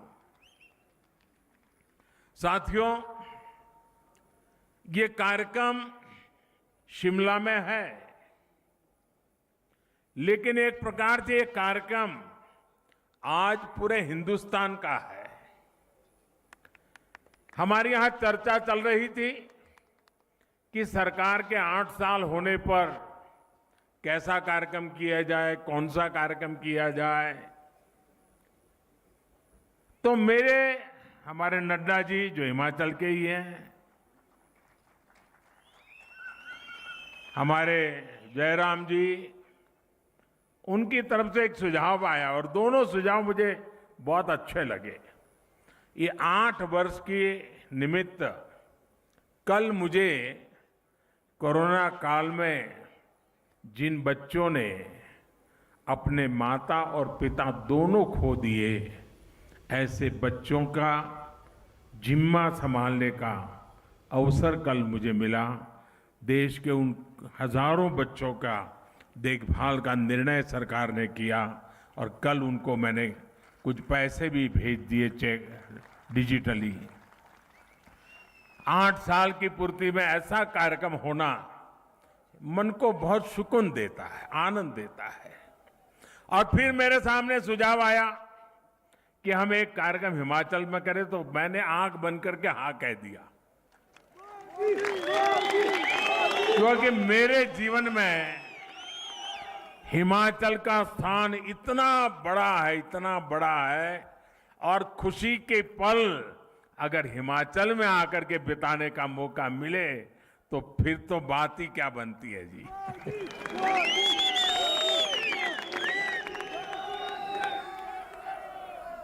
आज इसलिए मैंने कहा कि 8 साल के निमित्त देश का ये महत्वपूर्ण कार्यक्रम आज शिमला की धरती पे हो रहा है, जो कभी मेरी कर्म भूमि रही, मेरे लिए जो देवभूमि है, मेरे लिए जो पुण्य भूमि है, वहां पर मुझे आज देशवासियों को इस देवभूमि से बात करने का मौका मिले, ये अपने आप में मेरे लिए खुशी अनेक गुना बढ़ा देने वाला काम है। साथियों, 130 करोड़ भारतीयों के सेवक के तौर पर काम करने का मुझे आप सबने जो अवसर दिया, मुझे जो सौभाग्य मिला, सभी भारतीयों का जो विश्वास मुझे मिला है, अगर आज मैं कुछ कर पाता हूं, दिन रात दौड़ पाता हूं, तो ये मत सोचिए कि ये मोदी करता है, ये मत सोचिए कि मोदी दौड़ता है, ये सब तो 130 करोड़ देशवासियों की कृपा से हो रहा है, आशीर्वाद से हो रहा है, उनकी बदौलत हो रहा है, उनकी ताकत से हो रहा है। परिवार के एक सदस्य के तौर पर मैंने कभी भी अपने आप को उस पद पर देखा नहीं, कल्पना भी नहीं की है और आज भी नहीं कर रहा हूं कि मैं कोई प्रधानमंत्री हूं। जब फाइल पर साइन करता हूं, एक जिम्मेवारी होती है, तब तो प्रधानमंत्री की दायित्व के रूप में मुझे काम करना होता है, लेकिन उसके बाद फाइल जैसी चली जाती है, मैं प्रधानमंत्री नहीं रहता हूं, मैं सिर्फ और सिर्फ 130 करोड़ देशवासियों के परिवार का सदस्य बन जाता हूं। आप ही के परिवार के सदस्य के रूप में, एक प्रधान सेवक के रूप में जहां भी रहता हूं काम करता रहता हूं और आगे भी एक परिवार के सदस्य के नाते परिवार की आशा आकांक्षाओं से जुड़ना, 130 करोड़ देशवासियों का परिवार, यही सब कुछ है मेरी जिंदगी में। आप ही हैं सब कुछ मेरी जिंदगी में, और ये जिंदगी भी आप ही के लिए है। और जब हमारी सरकार अपने 8 वर्ष पूरे कर रही है, तो आज मैं फिर से मैं इस देवभूमि से मेरा संकल्प भी दोहराऊंगा, क्योंकि संकल्प को बार बार स्मरण करते रहना चाहिए। संकल्प की कभी विस्मृति नहीं होनी चाहिए। और मेरा संकल्प था, आज है, आगे भी रहेगा। जिस संकल्प के लिए जीऊंगा, जिस संकल्प के लिए जूझता रहूंगा, जिस संकल्प के लिए आप सबके साथ चलता रहूंगा, और इसलिए मेरा ये संकल्प है, भारतवासी के सम्मान के लिए, हर भारतवासी की सुरक्षा, उस हर भारतवासी की समृद्धि कैसे बढ़े, भारतवासी की सुख शांति की जिंदगी कैसे मिले, उसी एक भाव से गरीब, दलित हो, पीड़ित हो, शोषित हो, वंचित हो, दूर सुदूर जंगलों में रहने वाले लोग हो, पहाड़ी की चोटियों पर रहने वाले छूट-फूट रहने वाले एक आध दो परिवार हो, हर किसी का कल्याण करने के लिए जितना ज्यादा काम कर सकता हूं उसको करता रहूं। इसी भाव को लेकर के मैं आज फिर से एक बार इस देवभूमि से अपने आप को संकल्पित करता हूं। साथियों, हम सभी मिलकर भारत को उस ऊंचाई तक पहुंचाएंगे जहां पहुंचने का सपना आजादी के लिए मर मिट जाने वाले लोगों ने देखा था। आजादी के इस अमृत महोत्सव में भारत के बहुत उज्जवल भविष्य के विश्वास के साथ भारत की युवा शक्ति, भारत की नारी शक्ति, उस पर पूरा भरोसा रखते हुए मैं आज आपके बीच आया हूं। साथियों, जीवन में जब हम बड़े लक्ष्यों की तरफ आगे बढ़ते हैं तो कई बार यह देखना भी जरूरी होता है कि हम चले कहां से थे, शुरुआत कहां से थी की, और जब उसको याद करते हैं तभी तो हिसाब किताब का पता चलता है कि कहां से निकले और कहां पहुंचे, हमारी गति कैसी रही, हमारी प्रगति कैसी रही, हमारी उपलब्धियां कैसी रही हैं। हम अगर 2014 से पहले के दिनों को याद करें, उन दिनों को भूलना मत साथियों, तब जाकर के ही आज के दिवसों का मूल्य समझ आएगा। आज की परिस्थितियों को देखें, पता चलेगा साथियों, देश ने बहुत लंबा सफर तय किया है। 2014 से पहले अखबार की सुर्खियों भरी रहती थी, हेडलाइन बनी रहती थी, टीवी के पर चर्चा होती रहती थी। बात क्या होती थी? बात होती थी लूट और खसोट की बात होती थी, बात होती थी भ्रष्टाचार की, बात होती थी घोटालों की, बात होती थी भाई भतीजेवाद की, बात होती थी अफसरशाही की, बात होती थी अटकी लटकी फटकी योजनाओं की। लेकिन वक्त बदल चुका। आज चर्चा होती है सरकारी योजनाओं से मिलने वाले लाभ की। सिरसा से कोई समा देवी, सिरमौर से हमारी कोई समा देवी कह देती है कि मुझे ये लाभ मिल गया। आखिरी घर तक पहुंचने का प्रयास होता है। गरीबों के हक का पैसा सीधा उनके खाते में पहुंचने की बात होती है। आज चर्चा होती है दुनिया में भारत के स्टार्टअप की, आज चर्चा होती है, वर्ल्ड बैंक भी चर्चा करता है भारत के ईज ऑफ डूइंग बिजनेस की। आज हिंदुस्तान के निर्दोष नागरिक चर्चा करती है अपराधियों पर नकेल कसने की हमारी ताकत की, भ्रष्टाचार के खिलाफ जीरो टॉलरेंस के साथ आगे बढ़ने की। 2014 से पहले की सरकार ने भ्रष्टाचार को सिस्टम का जरूरी हिस्सा मान लिया था। तब की सरकार भ्रष्टाचार से लड़ने की बजाय उसके आगे घुटने टेक चुकी थी। तब देश देख रहा था कि योजनाओं का पैसा जरूरतमंद तक पहुंचने के पहले ही लूट जाता है। लेकिन आज चर्चा जनधन खातों से मिलने वाले फायदों की हो रही है। जनधन, आधार और मोबाइल से बनी त्रिशक्ति की हो रही है।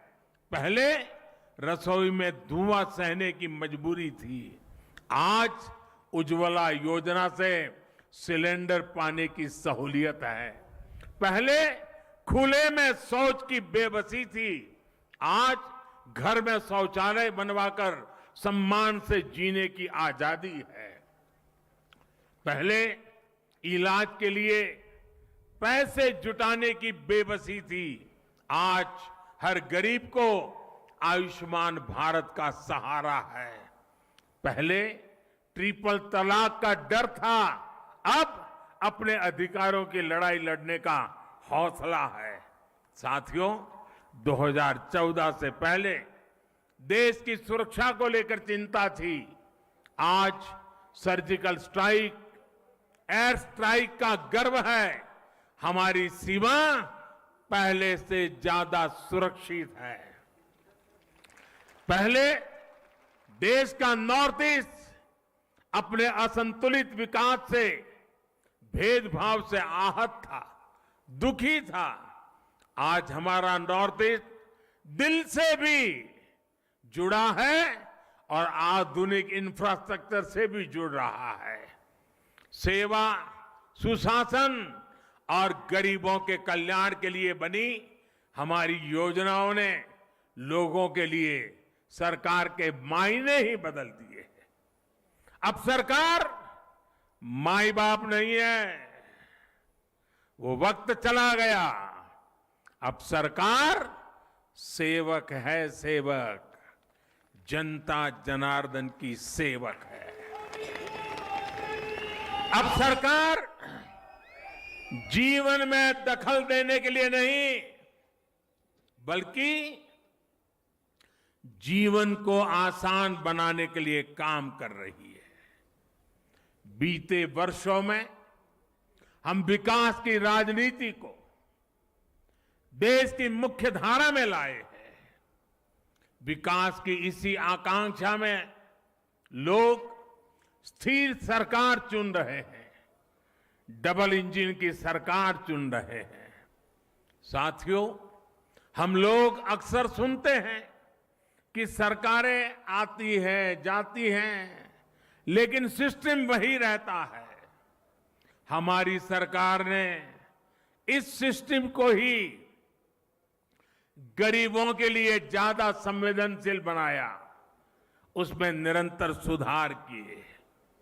पीएम आवास योजना हो, स्कॉलरशिप देना हो या फिर पेंशन योजनाएं, टेक्नोलॉजी की मदद से हमने भ्रष्टाचार का स्कोप कम से कम कर दिया। जिन समस्याओं को पहले परमानेंट मान लिया गया था, हम उसके परमानेंट सॉल्यूशन देने का प्रयास कर रहे हैं। जब सेवा, सुशासन और गरीब कल्याण का लक्ष्य हो तो कैसे काम होता है, इसका एक उदाहरण है डायरेक्ट बेनिफिट ट्रांसफर स्कीम। अभी मैं जो कह रहा था, डीबीटी के माध्यम से, डायरेक्ट बेनिफिट स्कीम के माध्यम से 10 करोड़ से अधिक किसान परिवारों के बैंक खाते में सीधे 21,000 करोड़ रुपए ट्रांसफर हो गए। ये हमारे छोटे किसानों की सेवा के लिए है, उनके सम्मान की निधि है। बीते 8 साल में ऐसे ही डीबीटी के जरिए हमने 22 लाख करोड़ रुपए से ज्यादा सीधे देशवासियों के अकाउंट में ट्रांसफर किए हैं। और ऐसा नहीं हुआ कि 100 पैसा भेजा तो पहले 85 पैसा लापता हो जाता था। जितने पैसे भेजे वो पूरे के पूरे सही पते पर, सही लाभार्थी के बैंक खातों में भेजे गए हैं। साथियों, आज इस योजना की वजह से 2.25 लाख करोड़ रुपए की लीकेज रुकी है। पहले यही 2.25 लाख करोड़ रुपए बिचौलियों के हाथों में चले जाते थे, दलालों के हाथों में चले जाते थे। इसी डीबीटी की वजह से देश में सरकारी योजनाओं का गलत लाभ उठाने वाले 9 करोड़ से ज्यादा फर्जी नामों को हमने लिस्ट से हटाया। आप सोचिए, फर्जी नाम कागजों में चढ़ाकर गैस सब्सिडी, बच्चों की पढ़ाई के लिए भेजी गई फीस, कुपोषण से मुक्ति के लिए भेजा गया पैसा, सब कुछ लूटने का देश में खुला खेल चल रहा था। ये क्या देश के गरीब के साथ अन्याय नहीं था? जो बच्चे उज्जवल भविष्य की आशा करते हैं, उन बच्चों के साथ अन्याय नहीं था? क्या ये पाप नहीं था? अगर कोरोना के समय यही 9 करोड़ फर्जी नाम कागजों में रहते तो क्या गरीब को सरकार के प्रयासों का लाभ मिल पाता क्या? साथियों, गरीब का जब रोजमर्रा का संघर्ष कम होता है, जब वो सशक्त होता है, तब वो अपनी गरीबी दूर करने के लिए नई ऊर्जा के साथ जुट जाता है। इसी सोच के साथ हमारी सरकार पहले दिन से गरीब को सशक्त करने में जुटी है। हमने उसके जीवन की एक एक चिंता को कम करने का प्रयास किया। आज देश के 3 करोड़ गरीबों के पास उनके पक्के और नए घर भी जहां आज वो रहने लगे हैं। आज देश के 50 करोड़ से ज्यादा गरीबों के पास 5 लाख रुपए तक के मुफ्त इलाज की सुविधा है। आज देश के 25 करोड़ से अधिक गरीबों के पास 2-2 लाख रुपए का एक्सीडेंट इंश्योरेंस और टर्म इंश्योरेंस है, बीमा है। आज देश के लगभग 45 करोड़ गरीबों के पास जनधन बैंक खाता है। मैं आज बहुत गर्व से कह सकता हूं कि देश में शायद ही कोई ऐसा परिवार होगा जो सरकार की किसी न किसी योजना से जुड़ा न हो, योजना उसे लाभ न देती हो। हमने दूर सुदूर पहुंचकर लोगों को वैक्सीन लगाई है। देश करीब 200 करोड़ वैक्सीन डोज के रिकॉर्ड स्तर पर पहुंच रहा है। और मैं जयराम जी को बधाई दूंगा। कोरोना काल में जिस प्रकार से उनकी सरकार ने काम किया है और उन्होंने ये टूरिस्ट डेस्टिनेशन होने के कारण टूरिज्म के लिए तकलीफ न हो, इसलिए उन्होंने वैक्सीनेशन को इतना तेजी से चलाया। हिंदुस्तान में सबसे पहले वैक्सीनेशन का काम पूरा करने वालों में जयराम जी की सरकार अग्रिम पंक्ति में रही। साथियों, हमने गांव में रहने वाले 6 करोड़ परिवारों को साफ पानी के कनेक्शन से जोड़ा है, नल से जल। साथियों, हमने 35 करोड़ मुद्रा लोन देकर गांव और छोटे शहरों में करोड़ों युवाओं को स्वरोजगार का अवसर दिया है।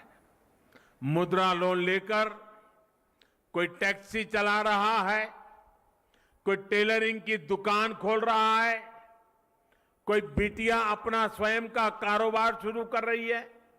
रेहड़ी ठेले पटरी पर काम करने वाले लगभग 45 लाख साथियों को भी पहली बार बैंकों से ऋण मिला है, अपने काम को बढ़ाने का रास्ता मिला है। और जो प्रधानमंत्री मुद्रा योजना है ना, मेरे लिए संतोष की बात है, उसमें 70% बैंक से पैसा प्राप्त करने वालों में 70% हमारी माताएं बहनें हैं जो एंटरप्रेन्योर बन करके आज लोगों को रोजगार दे रही है। साथियों, यहां हिमाचल प्रदेश के तो हर घर से शायद ही कोई परिवार ऐसा होगा जिस परिवार से कोई सैनिक न निकला हो। ये वीरों की भूमि है जी, ये वीर माताओं की भूमि है जो अपने गोद से वीरों को जन्म देती हैं, जो वीर मातृभूमि की रक्षा के लिए 24 घंटे अपने आप को खपाते रहते हैं। साथियों, ये जो सैनिकों की भूमि है, ये सैन्य परिवारों की भूमि है। यहां के लोग कभी भूल नहीं सकते कि पहले की सरकारों ने उनके साथ किस तरह का बर्ताव किया। 1 रैंक 1 पेंशन के नाम पर कैसे उन्हें धोखा दिया। अभी हम लद्दाख के एक पूर्व सैनिक से बात कर रहे थे, जीवन सेना में बिताया था, उसको पक्का घर हमारे आने के बाद मिल रहा है। साथियों, उनको निवृत्त हो गए भी 30-40 साल हो गए हैं। साथियों, सैन्य परिवार हमारी संवेदनशीलता को भली भांति समझता है।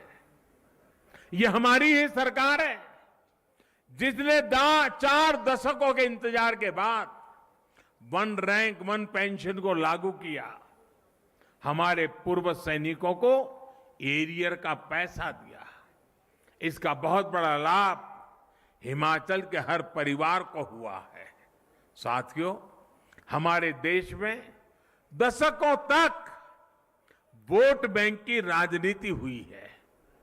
अपना अपना वोट बैंक बनाने की राजनीति ने देश का बहुत नुकसान किया है। हम वोट बैंक बनाने के लिए नहीं, हम नए भारत को बनाने के लिए काम कर रहे हैं। जब देश राष्ट्र के नवनिर्माण का हो, जब लक्ष्य आत्मनिर्भर भारत का हो, जब इरादा 130 करोड़ देशवासियों की सेवा और उनका कल्याण करने का हो, तो वोट बैंक नहीं बनाए जाते, सभी देशवासियों का विश्वास जीता जाता है। इसलिए हम सबका साथ, सबका विकास, सबका विश्वास और सबका प्रयास की भावना से आगे बढ़ रहे हैं। सरकार की योजनाओं का लाभ सबको मिले, हर गरीब को मिले, कोई गरीब छूटे नहीं। अब यही सरकार की सोच है और इसी अप्रोच से हम काम कर रहे हैं।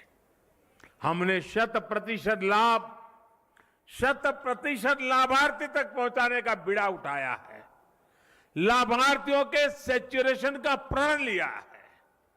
100% सशक्तिकरण यानी भेदभाव खत्म, सिफारिश खत्म, तुष्टीकरण खत्म। 100% सशक्तिकरण यानी हर गरीब को सरकारी योजनाओं का पूरा लाभ। मुझे ये जानकर अच्छा लगा कि जयराम जी के नेतृत्व में हिमाचल प्रदेश इस दिशा में बहुत अच्छा काम कर रहा है। हर घर जल योजना में भी हिमाचल 90% घरों को कवर कर चुका है। किन्नौर, लाहौल स्पीति, चंबा, हमीरपुर जैसे जिलों में तो 100% कवरेज हासिल की जा चुकी है। साथियों, मुझे याद है 2014 से पहले जब मैं आपके बीच आता था तो कहता था कि भारत दुनिया से आंख झुकाकर नहीं, आंख मिलाकर बात करेगा। आज भारत मजबूरी में दोस्ती का हाथ नहीं बढ़ाता है। और जब मजबूरी में दोस्ती का हाथ बढ़ाता है ना, तो ऐसे बढ़ाता है। बल्कि आज भारत मदद करने के लिए हाथ बढ़ाता है और हाथ ऐसे करके ले जाता है। कोरोना काल में भी हमने 150 से ज्यादा देशों को दवाइयां भेजी हैं, वैक्सीन भेजी है। और इसमें हिमाचल प्रदेश के फार्मा हब बद्दी की भी बड़ी भूमिका रही है। भारत ने सिद्ध किया है कि हमारे पास पोटेंशियल भी है और हम परफॉर्मर भी है। अंतर्राष्ट्रीय संस्थाएं भी मान रही हैं कि भारत में गरीबी कम हो रही है, लोगों के पास सुविधाएं बढ़ रही है। इसलिए अब भारत को सिर्फ अपने लोगों की आवश्यकताएं पूरी नहीं करनी है, बल्कि लोगों की जागी हुई आकांक्षाओं को भी हमें पूरा करना है। हमें 21वीं सदी के बुलंद भारत के लिए, आने वाली पीढ़ियों के उज्जवल भविष्य के लिए अपने आप को खपाना है। एक ऐसा भारत जिसकी पहचान अभाव नहीं बल्कि आधुनिकता हो। एक ऐसा भारत जिसमें लोकल मैन्युफैक्चरर लोकल डिमांड को भी पूरा करे और दुनिया के बाजारों में भी अपना सामान बेचे। एक ऐसा भारत जो आत्मनिर्भर हो, जो अपने लोकल के लिए वोकल हो, जिसे अपने स्थानीय उत्पादों पर गर्व हो। हमारे हिमाचल का तो हस्तशिल्प, यहां की वास्तुकला वैसे ही इतनी मशहूर है। चंबा का मेटल वर्क, सोलन की पाइन आर्ट, कांगड़ा की मिनिएचर पेंटिंग के लोग, और इसे देखकर टूरिस्ट लोग दीवाने हो जाते हैं। ऐसे उत्पाद देश के कोने कोने में पहुंचे, अंतर्राष्ट्रीय बाजारों की रौनक बढ़ाए, इसके लिए हम काम कर रहे हैं। वैसे भाइयों और बहनों, हिमाचल के स्थानीय उत्पादों की चमक तो अब काशी में बाबा विश्वनाथ के मंदिर तक पहुंच गई है। कुल्लू में बनी हमारी माताओं बहनें बनाती हैं। कुल्लू में बनी पोहलें सर्दी के मौसम में काशी विश्वनाथ मंदिर के पुजारियों और सुरक्षा कर्मियों की मददगार बन रही है। बनारस का सांसद होने के नाते मैं इस उपहार के लिए हिमाचल प्रदेश के लोगों का विशेष आभार व्यक्त करता हूं। साथियों, बीते 8 वर्षों के प्रयासों के जो नतीजे मिले हैं, उनसे मैं बहुत विश्वास भरा हुआ हूं, आत्मविश्वास से भरा हुआ हूं। हम भारतवासियों के सामर्थ्य के आगे कोई भी लक्ष्य असंभव नहीं है। आज भारत दुनिया की सबसे तेजी से बढ़ती अर्थव्यवस्थाओं में एक है। आज भारत में रिकॉर्ड विदेशी निवेश हो रहा है। आज भारत रिकॉर्ड एक्सपोर्ट कर रहा है। 8 साल पहले स्टार्टअप्स के मामले में हम कहीं नहीं थे। आज हम दुनिया के तीसरे बड़े स्टार्टअप इकोसिस्टम हैं, तीसरे बड़े। करीब करीब हर हफ्ते हजारों करोड़ रुपयों की कंपनी हमारे युवा तैयार कर रहे हैं। आने वाले 25 साल के विराट संकल्पों की सिद्धि के लिए देश नई अर्थव्यवस्था के नए इंफ्रास्ट्रक्चर का निर्माण भी तेजी से कर रहा है। हम एक दूसरे को सपोर्ट करने वाली मल्टी मॉडल कनेक्टिविटी पर फोकस कर रहे हैं। इस बजट में हमने जो पर्वतमाला योजना की घोषणा की है, वो हिमाचल जैसे पहाड़ी प्रदेश में कनेक्टिविटी को और मजबूत करेगी। इतना ही नहीं, हमने वाइब्रेंट बॉर्डर विलेज, इसकी जो योजना बजट में रखी है, उसके कारण सीमा पर बसे हुए जो गांव है, ये गांव वाइब्रेंट बने, टूरिस्ट डेस्टिनेशन बने, एक्टिविटी के सेंटर बने। सीमा पर सटे हुए गांव, उनके विकास के लिए भारत सरकार ने एक विशेष योजना बनाई है। ये वाइब्रेंट बॉर्डर विलेज की योजना का लाभ मेरे हिमाचल के सीमावर्ती गांवों को स्वाभाविक रूप से मिलने वाला है। साथियों, आज जब हम दुनिया का सर्वश्रेष्ठ डिजिटल इंफ्रास्ट्रक्चर बनाने पर फोकस कर रहे हैं। हम देश भर में स्वास्थ्य सेवाओं के आधुनिकीकरण पर काम कर रहे हैं। Ayushman Bharat health infrastructure mission के तहत जिला और ब्लॉक स्तर पर क्रिटिकल हेल्थ केयर सुविधाएं हम तैयार कर रहे हैं। हर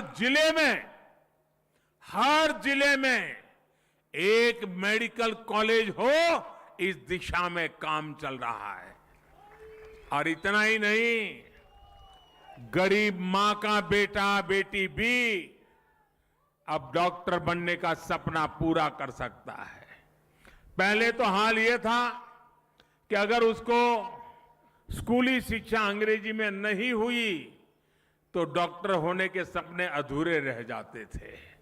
अब हमने तय किया है मेडिकल और टेक्निकल एजुकेशन हम मातृभाषा में करने को प्रमोट करेंगे, ताकि गरीब से गरीब का बच्चा, गांव का बच्चा भी डॉक्टर बन सके। और इसलिए उसे अंग्रेजी के गुलाम होने की जरूरत नहीं पड़ेगी। साथियों, देश में एम्स जैसे बेहतरीन संस्थानों का दायरा देश के दूर सुदूर के राज्यों तक बढ़ाया जा रहा है। बिलासपुर में बन रहा एम्स इसका एक प्रत्यक्ष प्रमाण है। अब हिमाचल वासियों को चंडीगढ़ या दिल्ली जाने की मजबूरी नहीं रहेगी।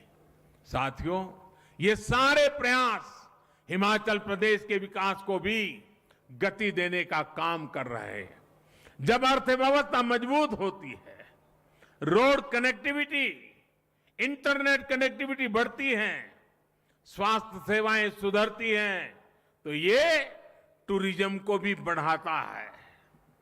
भारत अपने यहां जिस तरह ड्रोन की मैन्युफैक्चरिंग बढ़ा रहा है, ड्रोन का इस्तेमाल बढ़ा रहा है, उससे हमारे दूर दराज के जो क्षेत्र हैं, हिंदुस्तान के दूर दराज के जो भी इलाके हैं, चाहे पहाड़ी हो, जंगल के इलाके हो, जैसे हिमाचल के दूर दराज के इलाके हैं, वहां पर इस ड्रोन सेवाओं का बहुत बड़ा लाभ मिलने वाला है।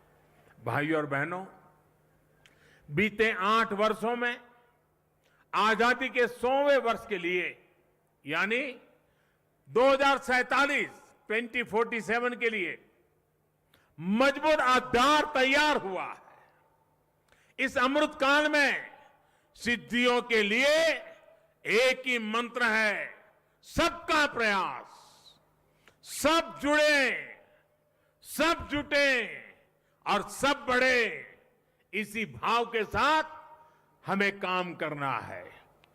कितनी सदियों के बाद और कितनी पीढ़ियों के बाद ये सौभाग्य हमें मिला है, हमारी आपकी पीढ़ी को मिला है।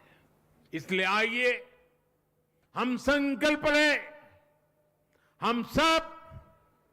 हम सब का प्रयास कि इस आह्वान में अपनी सक्रिय भागीदारी निभाएंगे, अपना हर कर्तव्य निभाएंगे।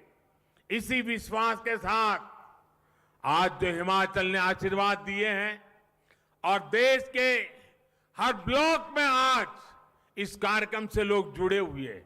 आज पूरा हिंदुस्तान शिमला से जुड़ा हुआ है। करोड़ों करोड़ों लोग आज जुड़े हुए हैं। और आज मैं आज शिमला की धरती से उन करोड़ों देशवासियों से बात कर रहा हूं। मैं उन करोड़ों करोड़ों देशवासियों को अनेक अनेक शुभकामनाएं देता हूं और आपके आशीर्वाद बने रहे, हम और ज्यादा काम करते रहें, दिन रात काम करते रहें, जी जान से जुटे रहें। इसी एक भावना को आगे लेते हुए आप सबके आशीर्वाद के साथ मैं फिर एक बार आप सबका हृदय से धन्यवाद करता हूं। मेरे साथ बोलिए, भारत माता की, भारत माता की, भारत माता की। बहुत बहुत धन्यवाद।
होती कृषि और किसान की, हमने कोशिशें लगातार की।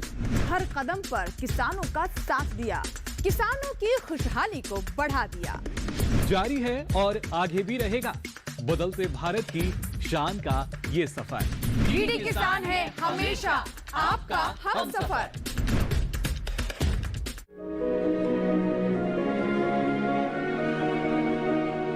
नीम कोटेड यूरिया है वो किसानों के लिए बहुत ही अच्छा है और ये इसकी पूरी तरह से कालाबाजारी रुक चुकी है। पहले जो यूरिया था वो कालाबाजारी होता था, अब नहीं हो पाता है। और ये जो खेत में जहाँ डालते हैं ये भाप बनकर जो उड़ जाता था वो भी नहीं उड़ता है और अच्छा रिजल्ट देता है। और जो छोटे मोटे कीट होते हैं उनकी भी रोकथाम करता है जो नीम कोटेड यूरिया है। इसमें जहाँ प्रधानमंत्री जी ने ये किया है, ये बहुत अच्छा काम किया है यूरिया के क्षेत्र में।